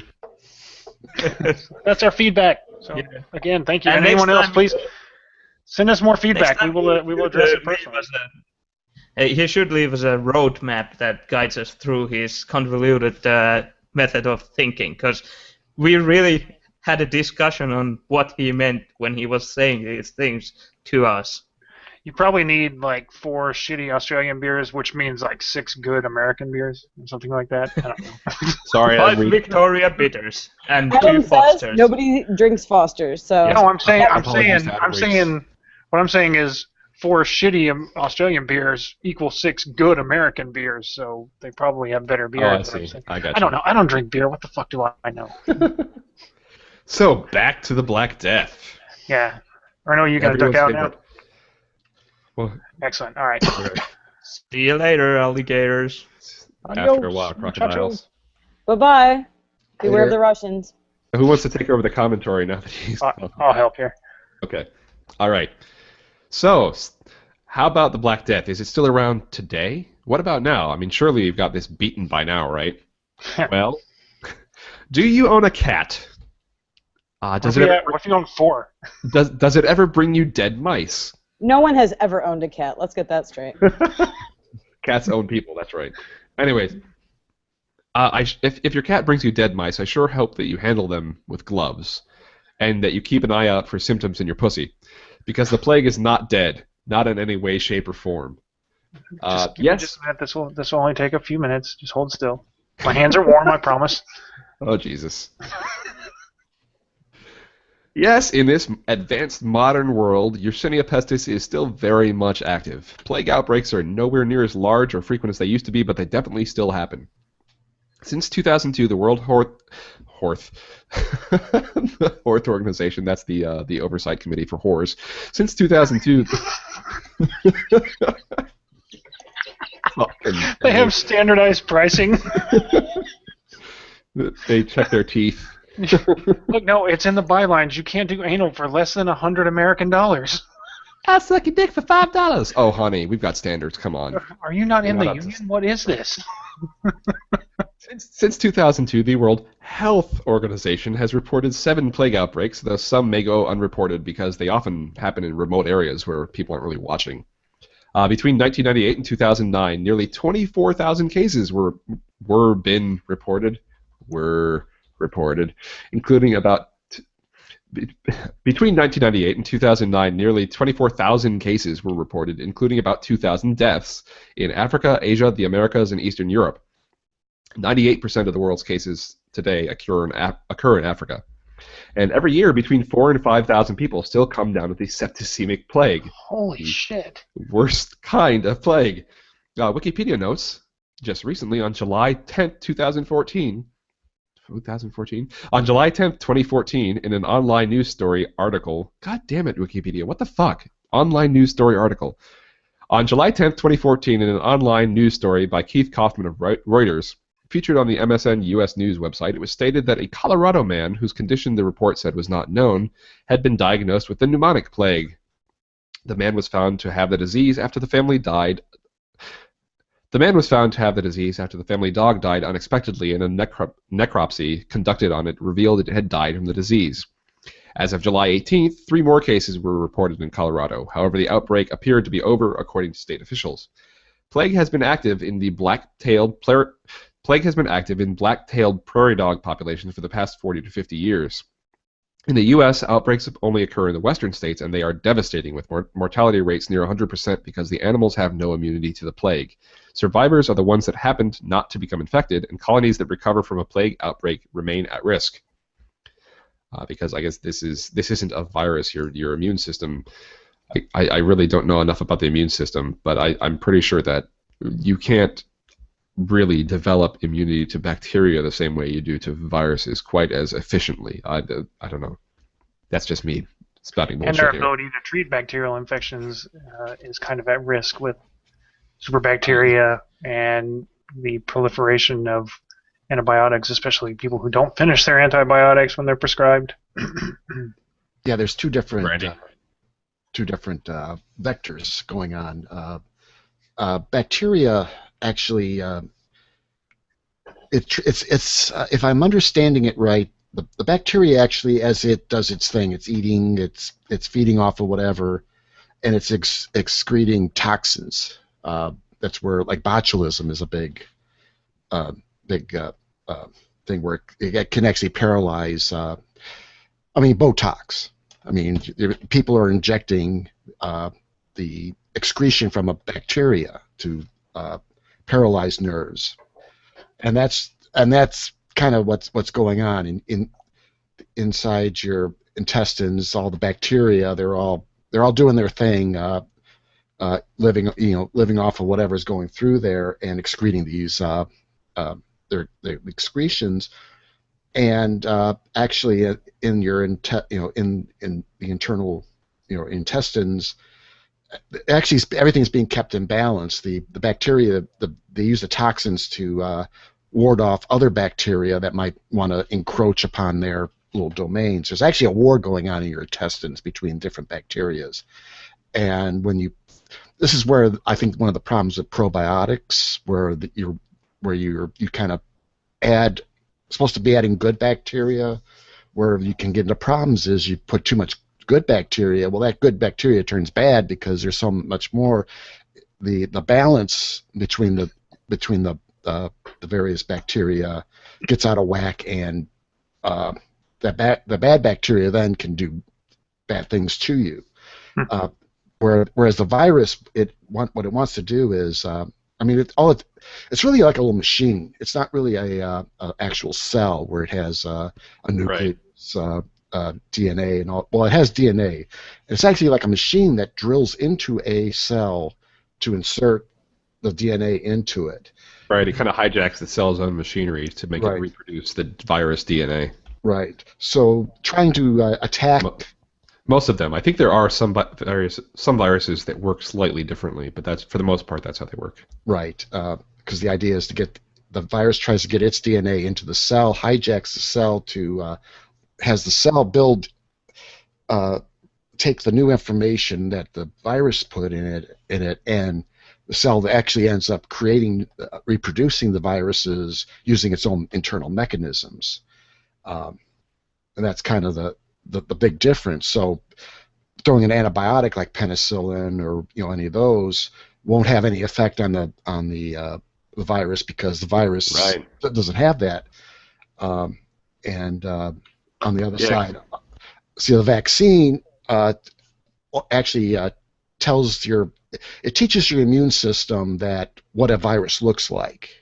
So because the virus, and I'm trying to do this visually here, but when the virus attaches to a cell, it's almost like if you took your fingers. I'm trying to do this for the audio version, but for the video, the virus wants to attach, and it has to see the same basic, the cell wall of the host cell. It has to match up to the virus.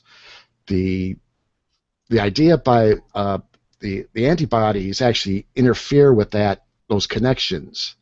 So actually, the antibody might attach or get in between and then the virus can't attach, and actually kills the virus that ends up unable to transfer its DNA. It can't do anything. It eventually dies out.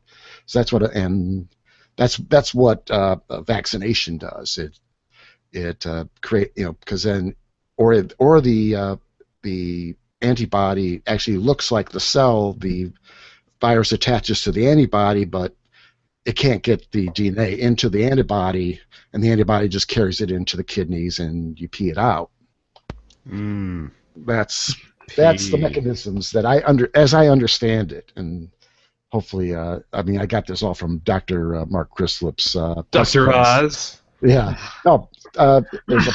There's a pus cast. Yes. Crislip. All about infectious disease and goodness. Yeah. So Mike McElroy, is there any effective treatment for bubonic pneumonic septicemic holy shit plague? Yeah, if you get in on it really, really quickly, bubonic and pneumonic plague are both very aggressive infections requiring early treatment. Antibiotics, you have to get antibiotics into your system within 24 hours of the first symptoms to reduce your risk of death. Several different kinds of several different classes of antibiotics are effective in treating the plague, and the mortality associated with treated cases of bubonic plague is only about 1 to 15%, as opposed to the much, much higher, up to 100% with pneumonic and septicemic and that sort of stuff. So yeah, if you get treated, you have a better chance of surviving, but it's no guarantee. And as with a lot of these, a lot of little honorable mention diseases that John's going to list here, you might want to have a will prepared just in case. Speaking of honorable mentions, throw back for a second to bird flu, which you mentioned earlier. Avian flu is carried in many wild birds. It doesn't tend to make the host ill in the wild birds. Domesticated birds, though, and not just birds, so chickens, ducks, pet birds, pet cats, pigs, so on and so forth, are susceptible to avian flu, and it can be lethal to them. Excuse me, John. I'm afraid that cats and pigs aren't birds, so that's an inaccurate descriptor of the virus. And neither are people. Interestingly enough, people can contract some strains of avian flu, and since 2004, 638 cases of human infection of a strain of avian flu called H5N1, as you've heard if you ever watch the Six Sad World News, have been reported with 379 deaths. That's a 59% mortality rate, which is higher than I realized. Holy shit. So thankfully it's not very readily spread in human populations. It's her joke. And in England, they're still called birds, in fact. Yes. So, HIV and AIDS. The first diagnosed case, well, let me restart that. So, HIV and AIDS from 1981 and probably longer. This is going to have its own show one day because there's just so much to talk about. So this is just kind of a teaser. Everyone's aware to some extent of HIV and AIDS. So a very brief summary here. On June 5th, 1981, the U.S. Center for Disease Control and Prevention published a morbidity and mortality weekly report describing cases of a rare lung infection, pneumocystis carinii pneumonia, in 5 young, previously healthy gay men in Los Angeles. All the men have other unusual infections as well, indicating that their immune systems are not working. 2 have already died by the time the report is published. This edition of the MMWR marks the first official reporting of what will become known as the AIDS epidemic. Fast forward to 2014, and we know so much more about it, about its origin, its epidemiology, treatment, and more. According to the World Health Organization, an estimated 36 million people have died since the first reported cases in 81. Currently, 35.2 million people are living with HIV/AIDS. So stay tuned for way more info on this in a future episode. And this I want to take a second to talk about. When you're talking about viruses, to kind of anthropomorphize the virus a touch here. A virus, if it's going to be successful, it doesn't want to kill its host in a hurry.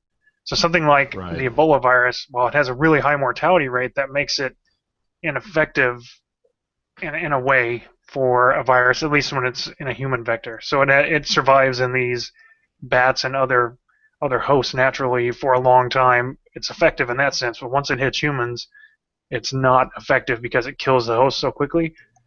Then look at HIV/AIDS. Look how successful that is. You can live for decades without any outward signs of infection, and which potentially can lead to a lot of spreading of the virus. So, in terms of an effective virus, that's a very effective virus in a human vector. Next, the common cold. I was waiting for a sneeze from anybody. Nothing? No. Okay. There are many different viruses that cause cold symptoms, but about half of the time a cold is caused by a class of viruses called rhinoviruses. It gets into the cell linings of your nose and starts reproducing there. It's not specifically a result of cold weather, which I think just about everybody was told as a kid by their parents, oh, come out of the rain or don't go out in the cold without a hat, you'll catch a cold. That's not so much the case. In fact, the cold weather tends to cause people to congregate together indoors, which makes the transmission of the virus a lot easier. So really I guess the better idea is stay the hell outside in the cold. I don't know. Don't hang around a bunch of people. Be a hermit in cold weather. Nothing? All right. Not me. Turtle hermit. In 1633 to 1634, there was a smallpox epidemic in New England. This epidemic hit the Massachusetts colony in 1633 affecting settlers and Native Americans. The casualties included 20 settlers from the Mayflower and their only physician, Dr. Samuel Fuller, who probably tried to bleed the smallpox out, I imagine. I don't know. Cast the smallpox out. Also, 15 children died, as well as untold numbers of Native Americans who were wholly unfamiliar with the disease and probably didn't really, I guess in that time, didn't rank as important enough to be included in the numbers. Was this where the whole smallpox blanket meme comes from? Or was that something? That's later. It's later. Okay. Yeah. Yeah, this was as I understand, this was unintentional infection. Once it was understood that smallpox affects this population so readily and effectively, then blankets were given to Native Americans that were infected with smallpox. 1977, Mexican hot sauce botulism outbreak. I don't know if this actually qualifies as an epidemic. I just wanted to mention it because I thought it was interesting. In 77, 59 people fell ill due to a botulism outbreak. It began when a Mexican restaurant in Pontiac, Michigan, served hot sauce made out of improperly home-canned jalapeno peppers. Ooh. Yeah, the first cases of type B botulism were reported to state health officials 3 days later, according to the U.S. Centers for Disease Control and Prevention, and what is today called the Michigan Department of Community Health. Ultimately, 58 Michiganders and one person visiting from Ohio were sickened, some very seriously. No one died. Trini and Carmen's restaurant had previously used fresh peppers, but switched to canned ones on March 28th. The vegetables were canned in the fall of 76 in anticipation of an expected shortage of jalapenos that winter. The outbreak was the second one in the U.S. that year caused by incorrectly canned jalapenos. Symptoms included constipation, double vision, sensitivity to light, speech problems, so that's me in every podcast I do, nausea and vomiting, stomach pains, diarrhea, headaches, dizziness, and general weakness. Jesus. Oakland County officials closed. Yeah, it's brutal. Thankfully, it's not terribly deadly, but the time you're going to have it, you're not going to be happy when you have it. That's for damn sure. Mm-hmm. Oakland County officials closed the eatery March 31st and seized 147 jars of peppers. The American Journal of Epidemiology later reported that the canner used proper jars, lids, and rings, but did not reboil some jars after filling them. Quote, after a number of days, some of the jars began to explode on their shelves. The jars that did not explode were kept. Fuck. Oh, yeah. Great idea. Hey, some of these things have become explosives. We should keep the rest. Yeah. Ooh, those peppers were just too hot. Spicy. Muy caliente. The largest previous botulism outbreak was in Michigan in 1921, when 3 people died and 29 people got sick with type A botulism after eating commercially canned spinach, according to the CDC. And to save, not quite the best, but to save something pretty serious for last, the 2010 through present day whooping cough epidemic. Pertussis, commonly called whooping cough, is a highly contagious bacterial disease caused by Bordetella pertussis. Symptoms are initially mild and then develop into severe coughing fits, which produce the namesake high-pitched whoop sound in infected babies and children when they inhale after coughing. You can thank the anti-vaxxer shitbirds for the reemergence of pertussis and 9,447 cases reported in 2010, resulting in 10 deaths. 42,277 reported in 2012, including 20 pertussis-related deaths. 28,639 in 2013. I don't have death rate in that year, but that saw an increase of rates in adolescents 13 to 15 years of age. And so far, in 2014, 17,325 cases of pertussis have been reported to the CDC, with 3 deaths resulting so far. Thank you so much, you asshole anti-vaxxers.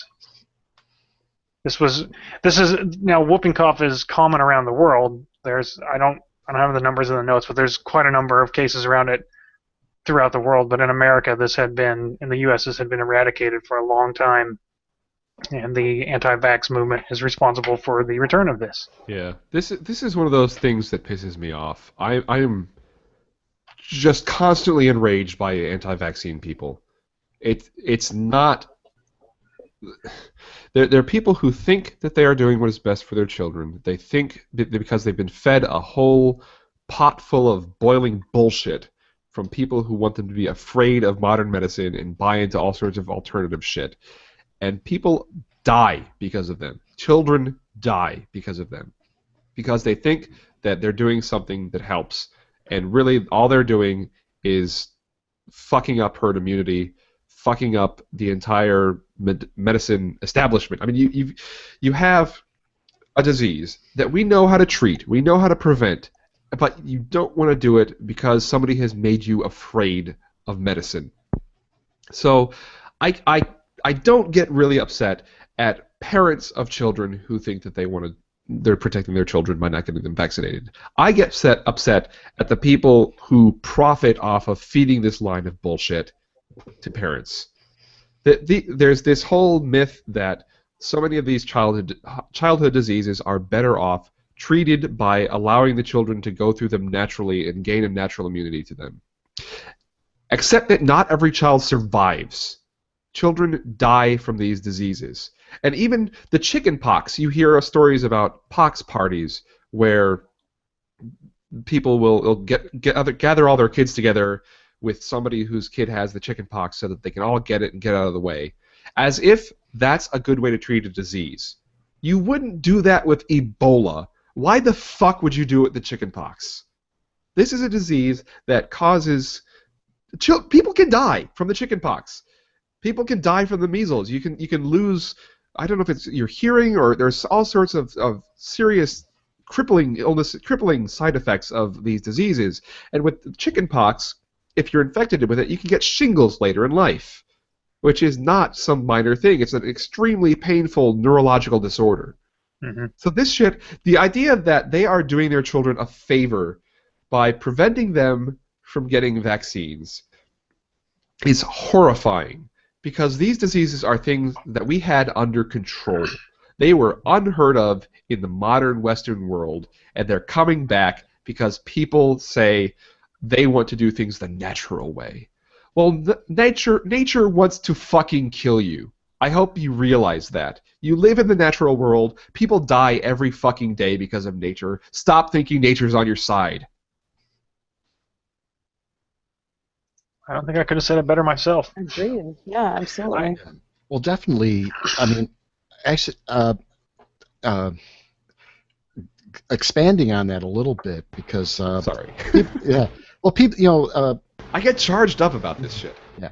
Well, what's crazy, and there's actually there's a conspiracy around the 1918 pandemic, influenza, when my buddy Alex Jones, who has this radio program, has made the claim that the 1918 pandemic was actually a weaponized version of influenza, and his claim, and there's a couple doctors who I don't know, the one doctor apparently isn't really a field doctor. He's like this I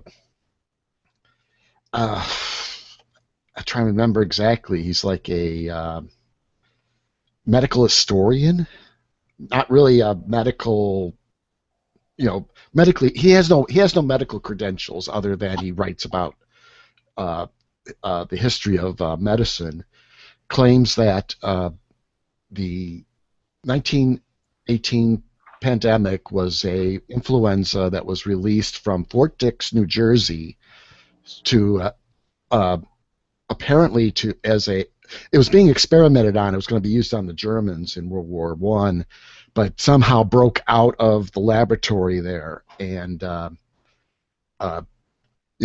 then spread around the world. And I think the biggest problem is, and of course, what I talked about in the part was, it didn't originate there, and there was no laboratories in the United States experimenting with these diseases. I mean, those laboratories were in Europe and not in the United States. I mean,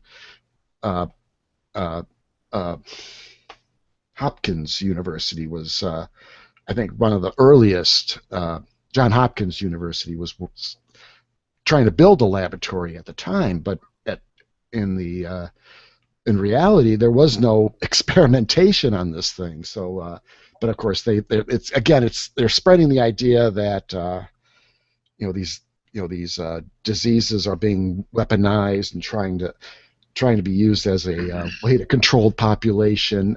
I mean, the HIV has been there's people who claim that it's a weaponized virus. Anthrax has been labeled. Smallpox have been claimed to be being weaponized or trying to be weaponized, but reality is no. I mean, this is all a bunch of nonsensical bullshit coming out of conspiracy theorists who are, again, trying to, play upon that lack of science, and probably playing into the anti-vax people, too, that a lot of these people do buy into the idea that the governments are trying to infect us with these diseases to wipe us out. Of course, I've heard comments that the last thing you want to be using is a virus to try to spread a disease around. It's not as effective as you really that they let on to be.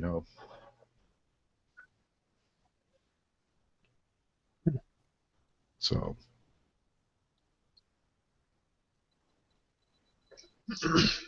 So, let's see. What can I add to this? Basically, there's been some coverage in the media, and we'll include links, that there's a Whole Foods effect as far as the whole anti-vax thing is concerned. And basically, you can draw a circle, and there's a certain perimeter around Whole Foods, basically, where leftists and liberals do their shopping, and many live near there or whatever, where entire outbreaks can be found with babies not having been vaccinated. So whooping cough, things like that.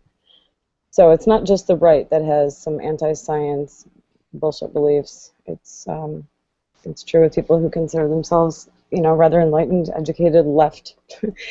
And of course, we as adults need to make sure we have our booster shots for pertussis, because babies that are too young to be vaccinated have died of whooping cough because they're too young to be vaccinated, and they don't have a full immune system.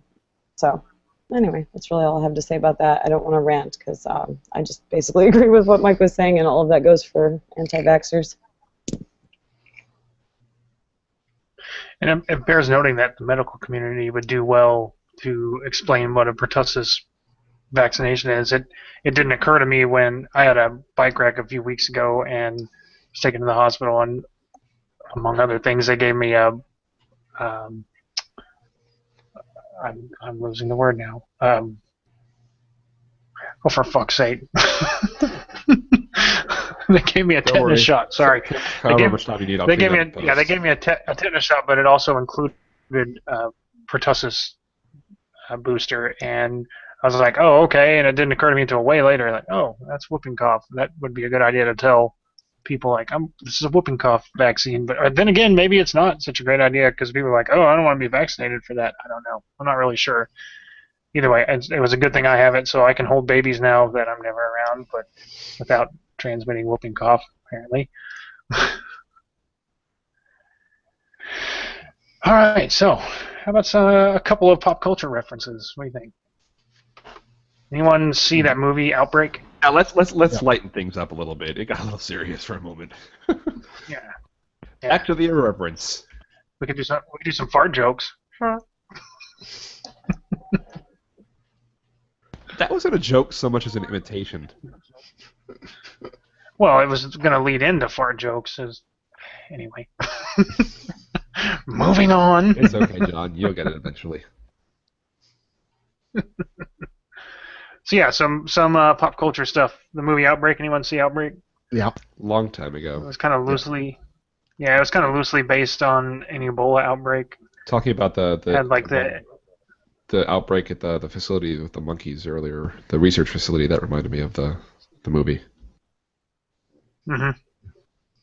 This one had the crazy general who's going to nuke the town, I guess, and the race against time to, like, wait, no, we have a fix. Yeah. And there's the somewhat famous Bring Out Your Dead scene from the Monty Python and the Holy Grail, which we should we'll have a link to that so you can watch that or have Erno reenact it or something. I don't know. I saw that a long time ago. It's been so long since I've seen any Monty Python movies. How about the Andromeda Strain? Anyone you guys watch that or read the book? I read the book. I never saw the TV or film version of it. I read the book when I was a teenager. I liked it then. Yeah. The film version and the book are great. The TV show, they've added stuff to the the one thing I really hate about when they try to do things on TV, that they add in stuff that has nothing to do with the book. In the TV show, they had this. There was a reporter running loose that had discovered that they had found this whatever the bug, and they're keeping it at Wildfire. I mean, they did keep, they did have the basic story, but there was a reporter that was trying to get the news out to everybody, and he's being chased by the military. That was not in the book. That wasn't in the movie. Fuck you, people. Why do you have to add to a great? I mean, because I think the book was great, and the original movie was fantastic. I mean, it was science fiction, and but it was almost like it was more science than this. There was a lot of science base to it. At least in my opinion. I mean, I don't know, but the TV show burned the motherfucker. Wow, strong opinions. Don't hold back. Tell us what you really think. Well, 99.5. Yeah. I mean, the outbreak was kind of like that, where you have the evil general who wants to hide the secret of the Mutaba virus, which was in the story. I'm like, why does it always have to be that there's always some evil government? It's like evil government conspiracy. That trying to hide this stuff. It's, I don't know, maybe makes for a better story, but you know what? A lot, when you look at, I mean, if you read the book about the Great Influenza, I mean, it's actually quite a excellent story. I mean, it's an excellent book. It's history, and really, it was to me, it was exciting because it was how how the scientists weaved their way and made these major discoveries in dealing with viruses, bacterial infections, discovery of DNA, a lot of the discoveries, and that's, to me, is a lot more interesting than some evil shadow government stuff going on. And really, especially with the Andromeda Strain, the TV show, that added nothing to the to me, it didn't add anything. It's just this, or like pandering to getting advertisement, or getting. It feels too formulaic to me anymore. It's like, oh, quick, you got to have the cliched authority figure that has the shady agenda. If it was just once in a while, that would be okay. But there's also, I don't know if it happens. It's just too common. There's a common cliche of, you've got the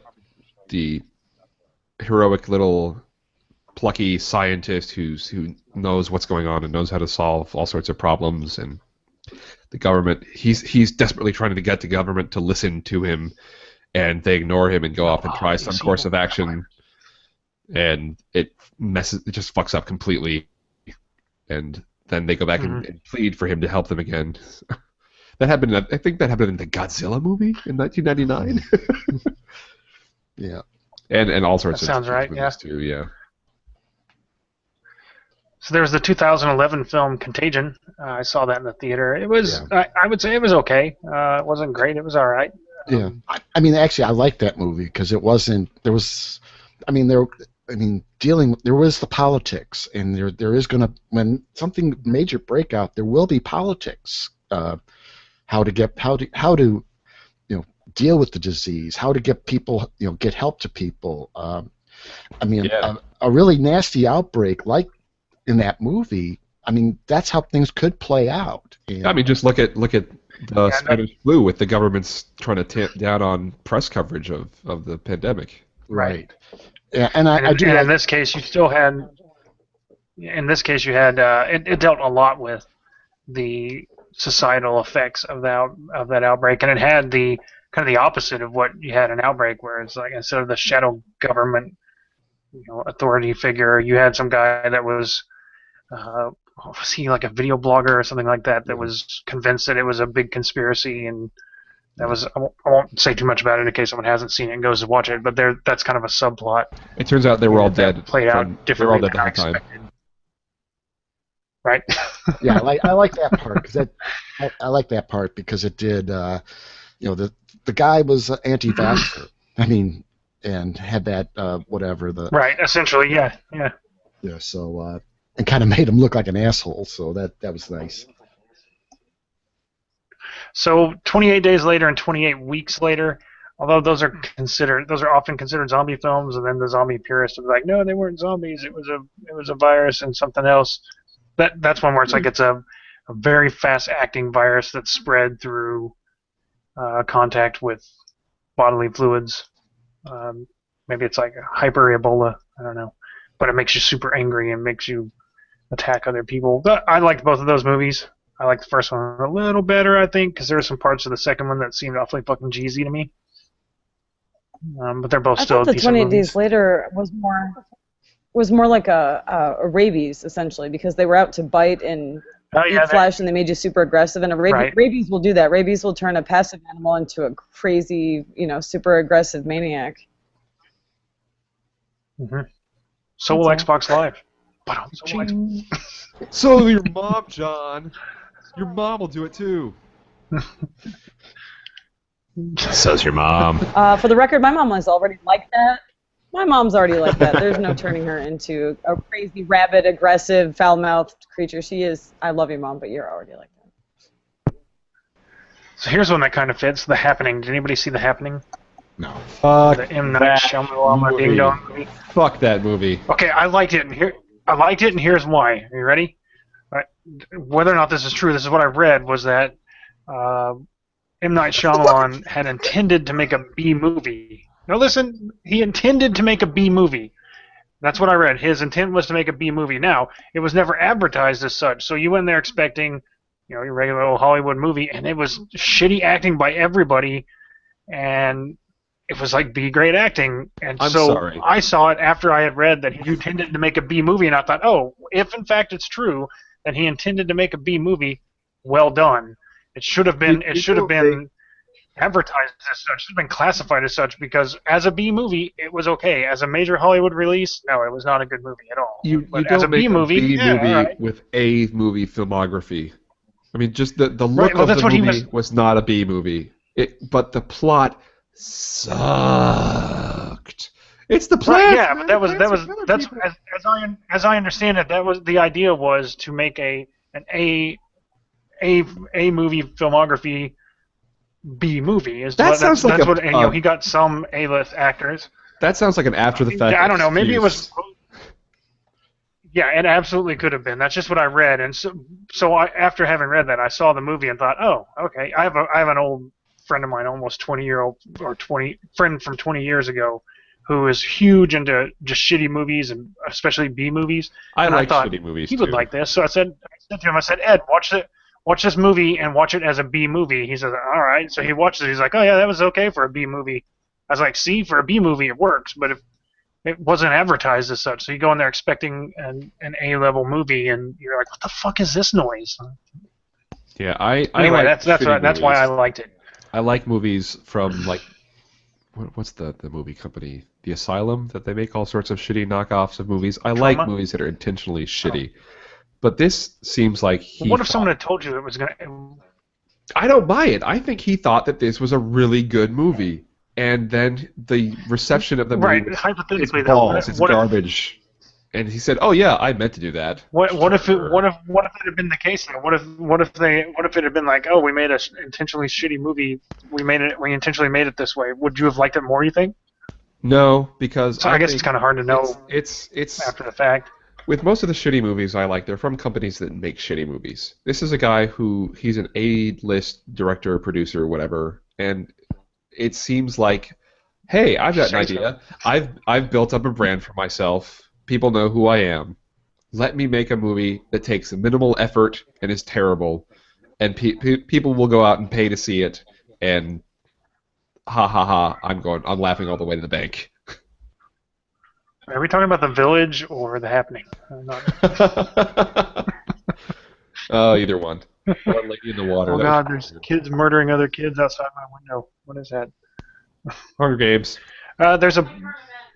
Yeah, they're playing current events. So there's a book and film called Blindness by Jose Saramago. I believe that's how it's pronounced. Yes, that was very good. I have seen neither. I've seen neither. However, I have. Oh, excellent! I've heard I've heard such good things about the book. It's on my very soon to read list. But yeah, if you've seen the movie, tell us your thoughts on it. I don't know how much of the plot you want me to ruin, but the basic premise is that there's suddenly an epidemic of blindness that strikes a major metropolitan area, and it might be nationwide, and the story centers around the first few people who are struck by it, who the government rounds up and puts inside of a former mental institution and just turns it into an institution to take care of them, and then as society falls apart outside of the building, they start to realize nobody's helping them anymore. There's no food or supplies coming. It's all about them, all these blind people, taking care of each other. And there's one woman who, for some reason, is totally immune, but she pretends to be blind throughout the whole thing. And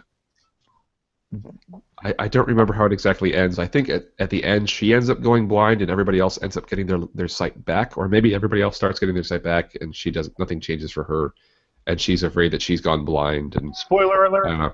Spoiler alert! The movie is really worth watching because it's an interesting kind of Lord of the Flies style thing about how society can break down, how people will take advantage of each other, and like women become commodities, and there's all sorts of violence, and people revert back to kind of bestial behavior. They just defecate and urinate everywhere, and they don't clean themselves. They don't do anything. It's really kind of an interesting look at how, an unusual sort of disease, because you think of disease as killing people. You don't think of disease I've heard as that people go blind. I've heard the book has some very squeamish moments in it, so very tense and hard to get through parts in terms of, if you're squeamish, we'll have a hard time getting through it, I guess. I don't know. I can report back on it later after I read it. So lastly, there's a movie. I think I came across this when I was on Netflix one day. I thought, oh, what is this? Or I saw it suggested somewhere. It's called Right at Your Door.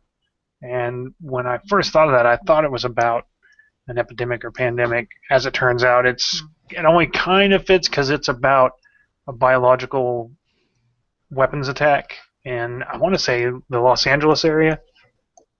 It was decent. I think it was a kind of low budget film, and I remember I enjoyed it. I didn't think it was a great movie so much, but it was decent. It was enjoyable, so I kind of recommend it. I think I'm the only one here that's ever even heard of it. Yep. Yep.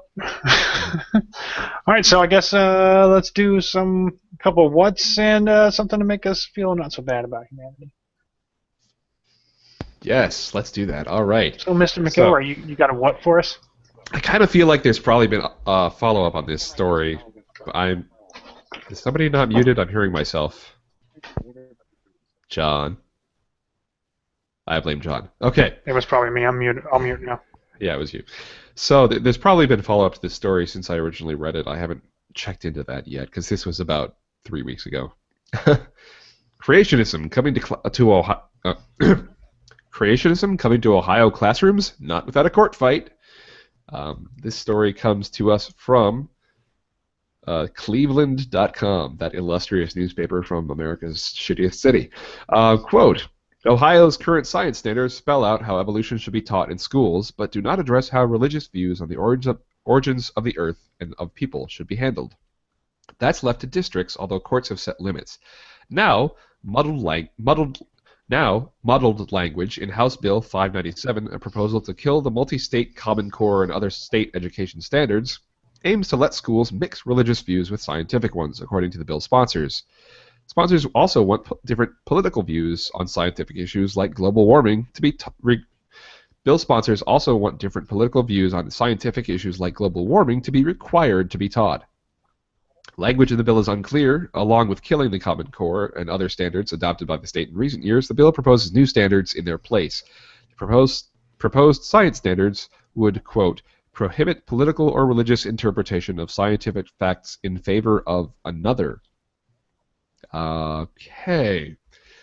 So they're saying that these new standards, they're going to get rid of all the standards they have now, replace them with standards that say you cannot teach one view of science over another.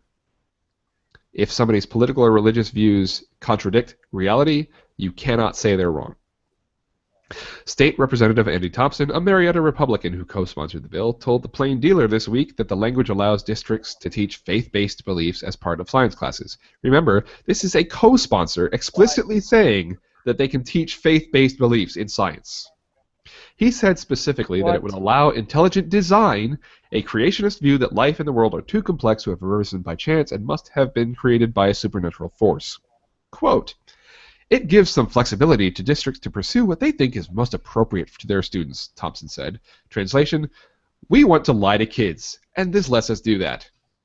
Further quote, we want to have the ability to share perspectives that differ. Teaching one thing to the exclusion of anything else limits the discussion. Yes, Andy Thompson, it limits the discussion to fucking facts. Sorry about that. Thompson also told the Columbus Dispatch that students should hear about intelligent design along with evolution. Quote, I think it would be good for them to consider the perspectives of people of faith, the Dispatch reported. That's legitimate. Oh, yay. Intelligent design again, because we definitely didn't see how horribly this went over in the Kitzmiller v. Dover case 9 years ago, where the W-appointed Republican federal judge wrote a scathing opinion against the school district and the, quote, breathtaking inanity of their decision to promote ID, which was nothing more than, as he said, cloaking religious beliefs in scientific-sounding language. And this whole we should teach different perspectives bullshit has no place in science class. It's like saying, yes, science tells us that gravity attracts massive objects to each other, but I choose to believe that it's really the Earth giving us a big hug. Also, can I tell you how much it infuriates me that legislators are explicitly saying that scientific facts are open to religious or political interpretation? Here's the deal. Reality doesn't give a fuck how you feel about it. Reality just does what it does. Reality do what it do. It do what it do. So here's the actual new text from the science standards that these Republican dipshits are promoting. Wait. That has to be our new tagline. Reality do what it do. It do what it do. It do what it do. So anyway, here's the actual new Reality's text like a from the honey science badger. It doesn't standards. give us. The standards in science shall be based in core existing disciplines of biology, chemistry, and physics, incorporate grade-level mathematics, and be referenced to the mathematics standards, focus on academic and scientific knowledge rather than scientific processes, and here's the kicker, and prohibit political or religious interpretation of scientific facts in favor of another. As a side note, language nearly identical to that last bit is also being proposed with regard to social studies classes. And $5 says this is just opening the door for allowing them to teach in school, in public school, that America is a Christian nation.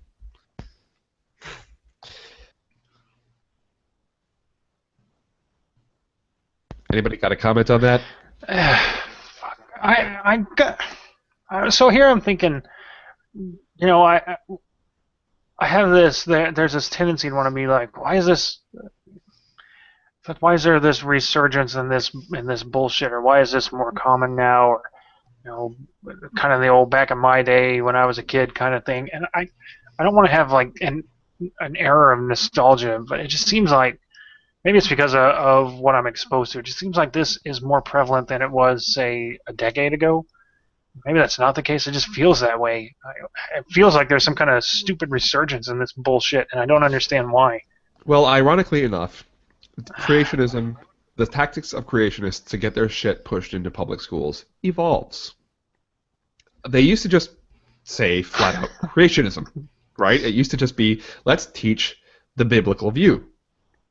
And then they tried to change that to creation science, which is funny because there was never any fucking science behind it. That got kicked out in some Supreme Court case which explicitly said, no, you can't teach creation science. And so they started to talk about intelligent design, which you said a decade ago this didn't seem as bad. That Kitzmiller v. Dover case was 9 years ago. So it was worse a decade ago because they were still explicitly. So yeah, I guess it is. It's just an era of nostalgia and also of what I expose myself to, what I pay attention to. I think. I mean, the emphasis that they have now. They don't know about that. We don't need you to expose yourself on the air. But anyway, so the new tactic that you hear from these people is it's no longer. Back up 1 second. Excuse me while I whip this out. So they've gone past intelligent design now because that was knocked out in federal court. I mean, for the most part they have. In this Ohio science standard, they're explicitly saying, yeah, let's teach intelligent design. And that's going to go great for them because that's already lost in court.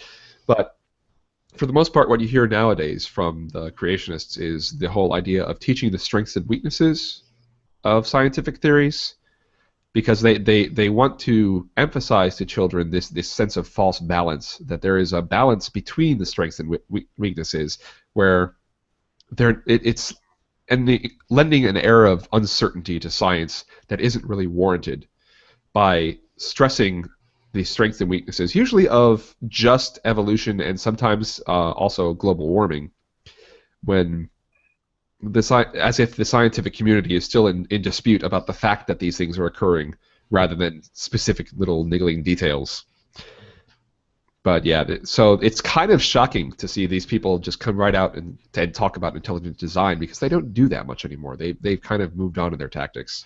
Well, this sounds a lot, and I've talked about it on the BitSpot report, cheap plug, about this Discovery Institute and their wedge plan. I'm almost convinced that the Discovery Institute is sending out people to these, to legislators, to school districts, and all this, and convincing enough people within there to press forward these, pretty much. I mean, these are all these. I mean, everything they press forward everywhere. Yeah, and somehow, I mean, the biggest question, and we discussed it on the other show. I'm convinced that first you got lawyers that don't know what the fuck they're doing. They have no clue about what the law really is, so they're advising because I have to think that these boards, when they sit down, they want to look at they look at the legal ramifications of what they're doing. I have to think that.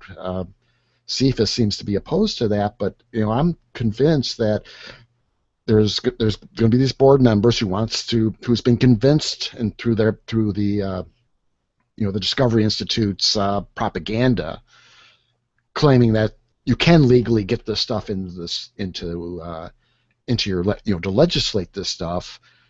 The lawyers should either be advising these boards that no, Chris Miller Dover, that was just a fluke, right? Yeah. Yeah. And try that it should be whatever the deal is, and they're keep throwing this legislation out. I think it's probably because they want to get something to stick to nullify Dover Kritzmiller,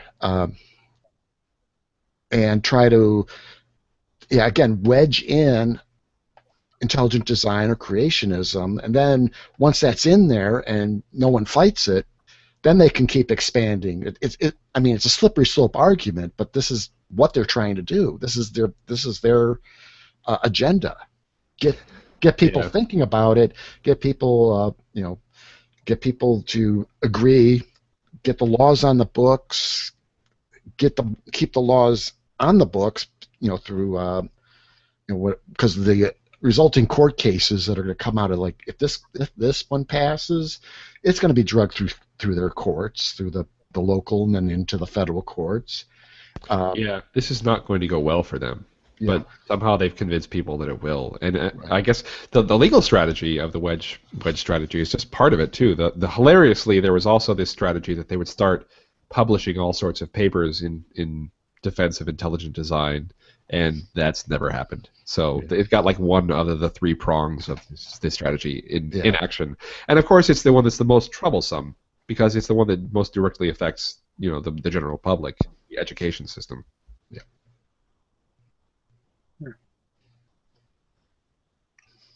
So should we skip ahead to one of Mike Buller's what's? Shorten this list a bit. What do you guys think? I'd like to do the electricity one. Mr. Buller, you got... Yeah, do that. I prefer my electricity to come in nice little clean packages. So what's going on here, Mike? Tell me about this. I like my electricity nice and dirty, like dirty electricity. Dirty.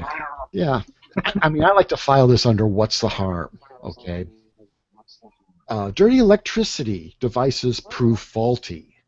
Now this is coming out of Australia. Yamba. I couldn't quite figure out exactly where or whatever.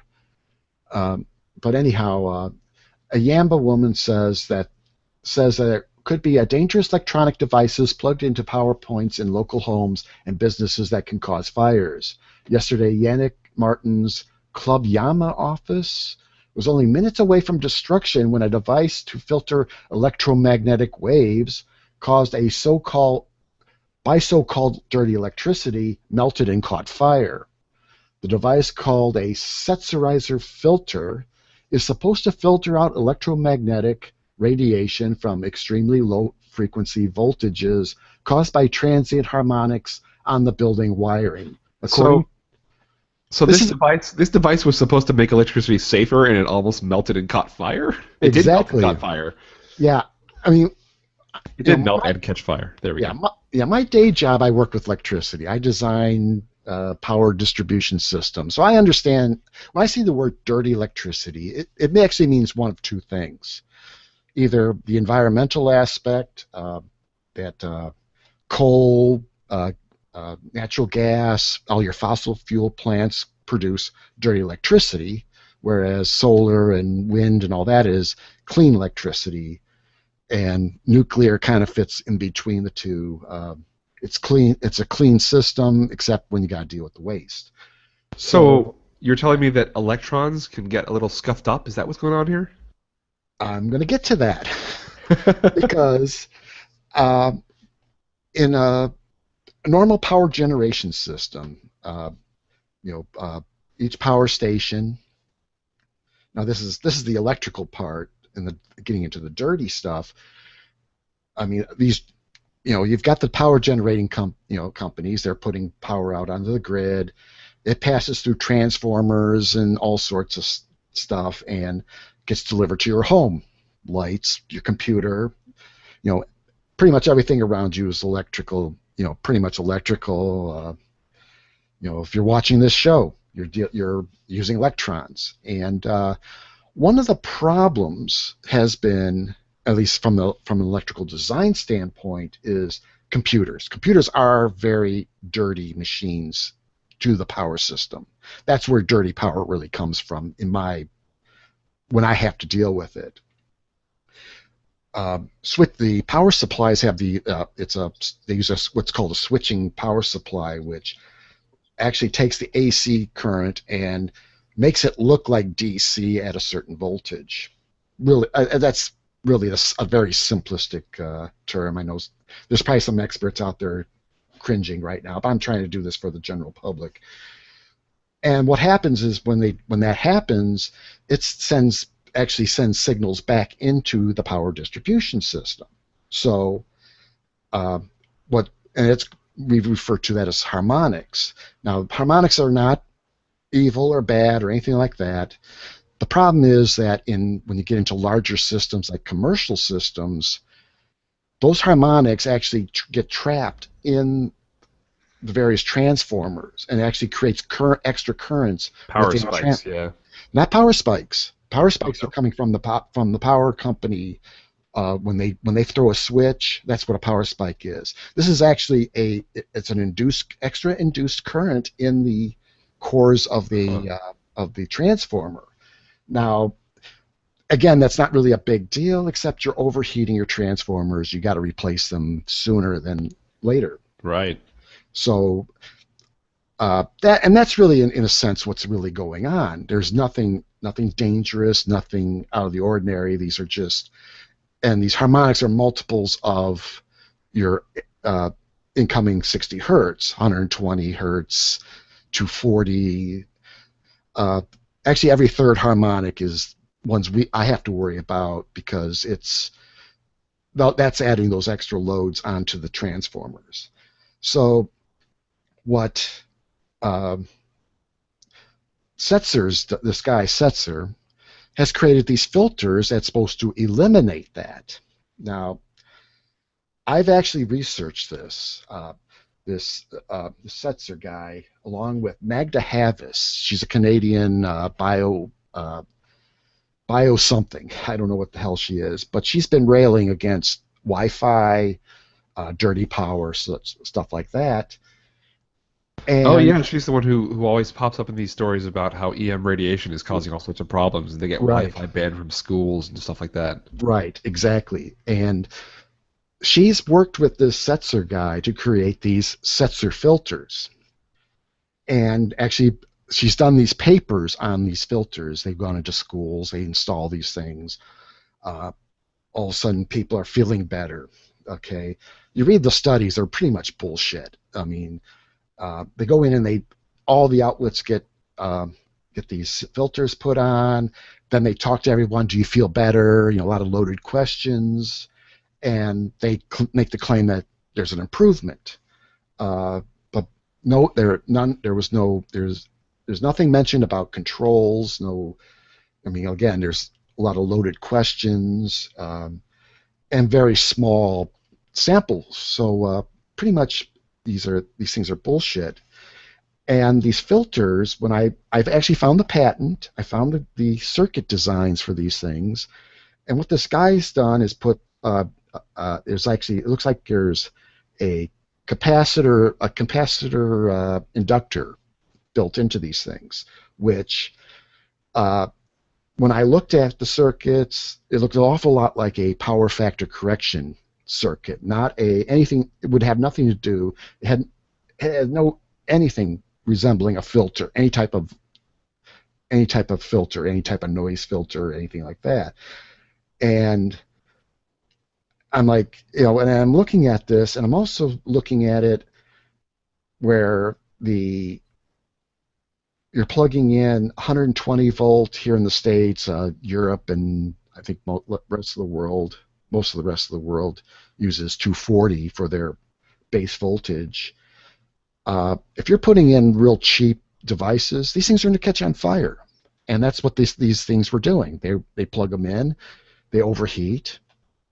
They've been starting fires, and apparently there's been quite a few of these fires breaking out associated with these devices. So, and of course, these things do nothing other than, about the only thing they seem to be able to do is catch on fire.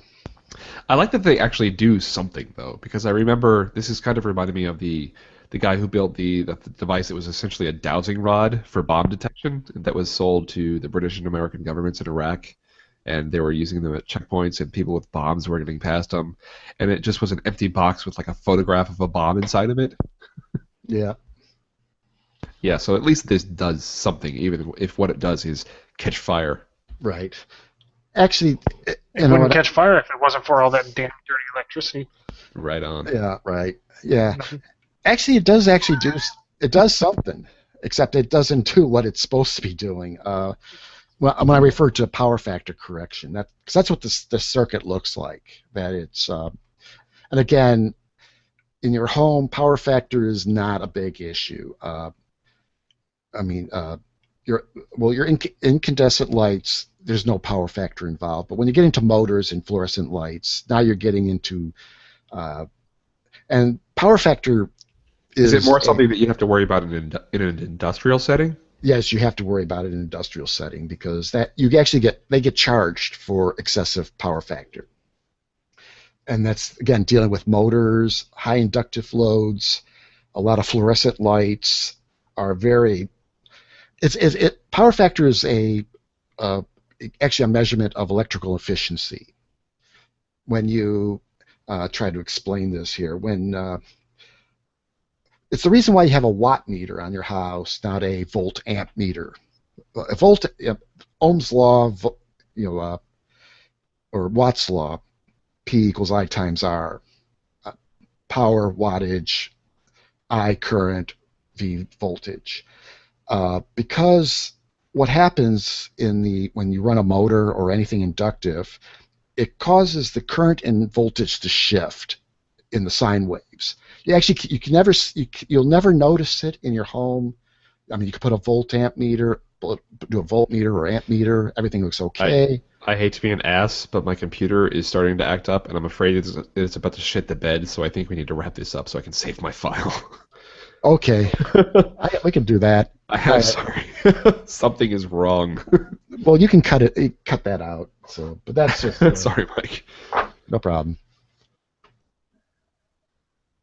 So basically, this guy built a device that does not do anything even remotely near what he says it does, and it's catching fire and causing people headaches. Yeah, and it's all based on a lot of bogus electromagnetic pseudo-electrophysics, pseudo-electrical engineering. Right. All right. We'll save the stories that remind us the world isn't total garbage for later. Okay. Okay. Although they are good. So. You want to do a quick... we'll do a quick bit. So, hey, Mike, it occurs to me that we sure do talk a lot about these topics, don't we?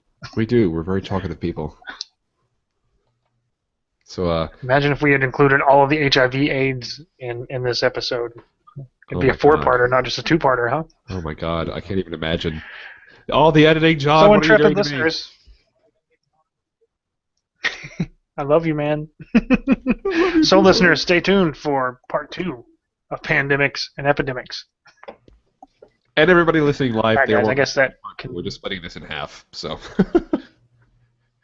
all right. Yeah. I assume anyone that's watching live realizes that there's going to be editing at this point. So. Yeah, it's been 2.5 hours. All right. Well, we'll wrap it up with that then, and yeah. Until next time. Next week's.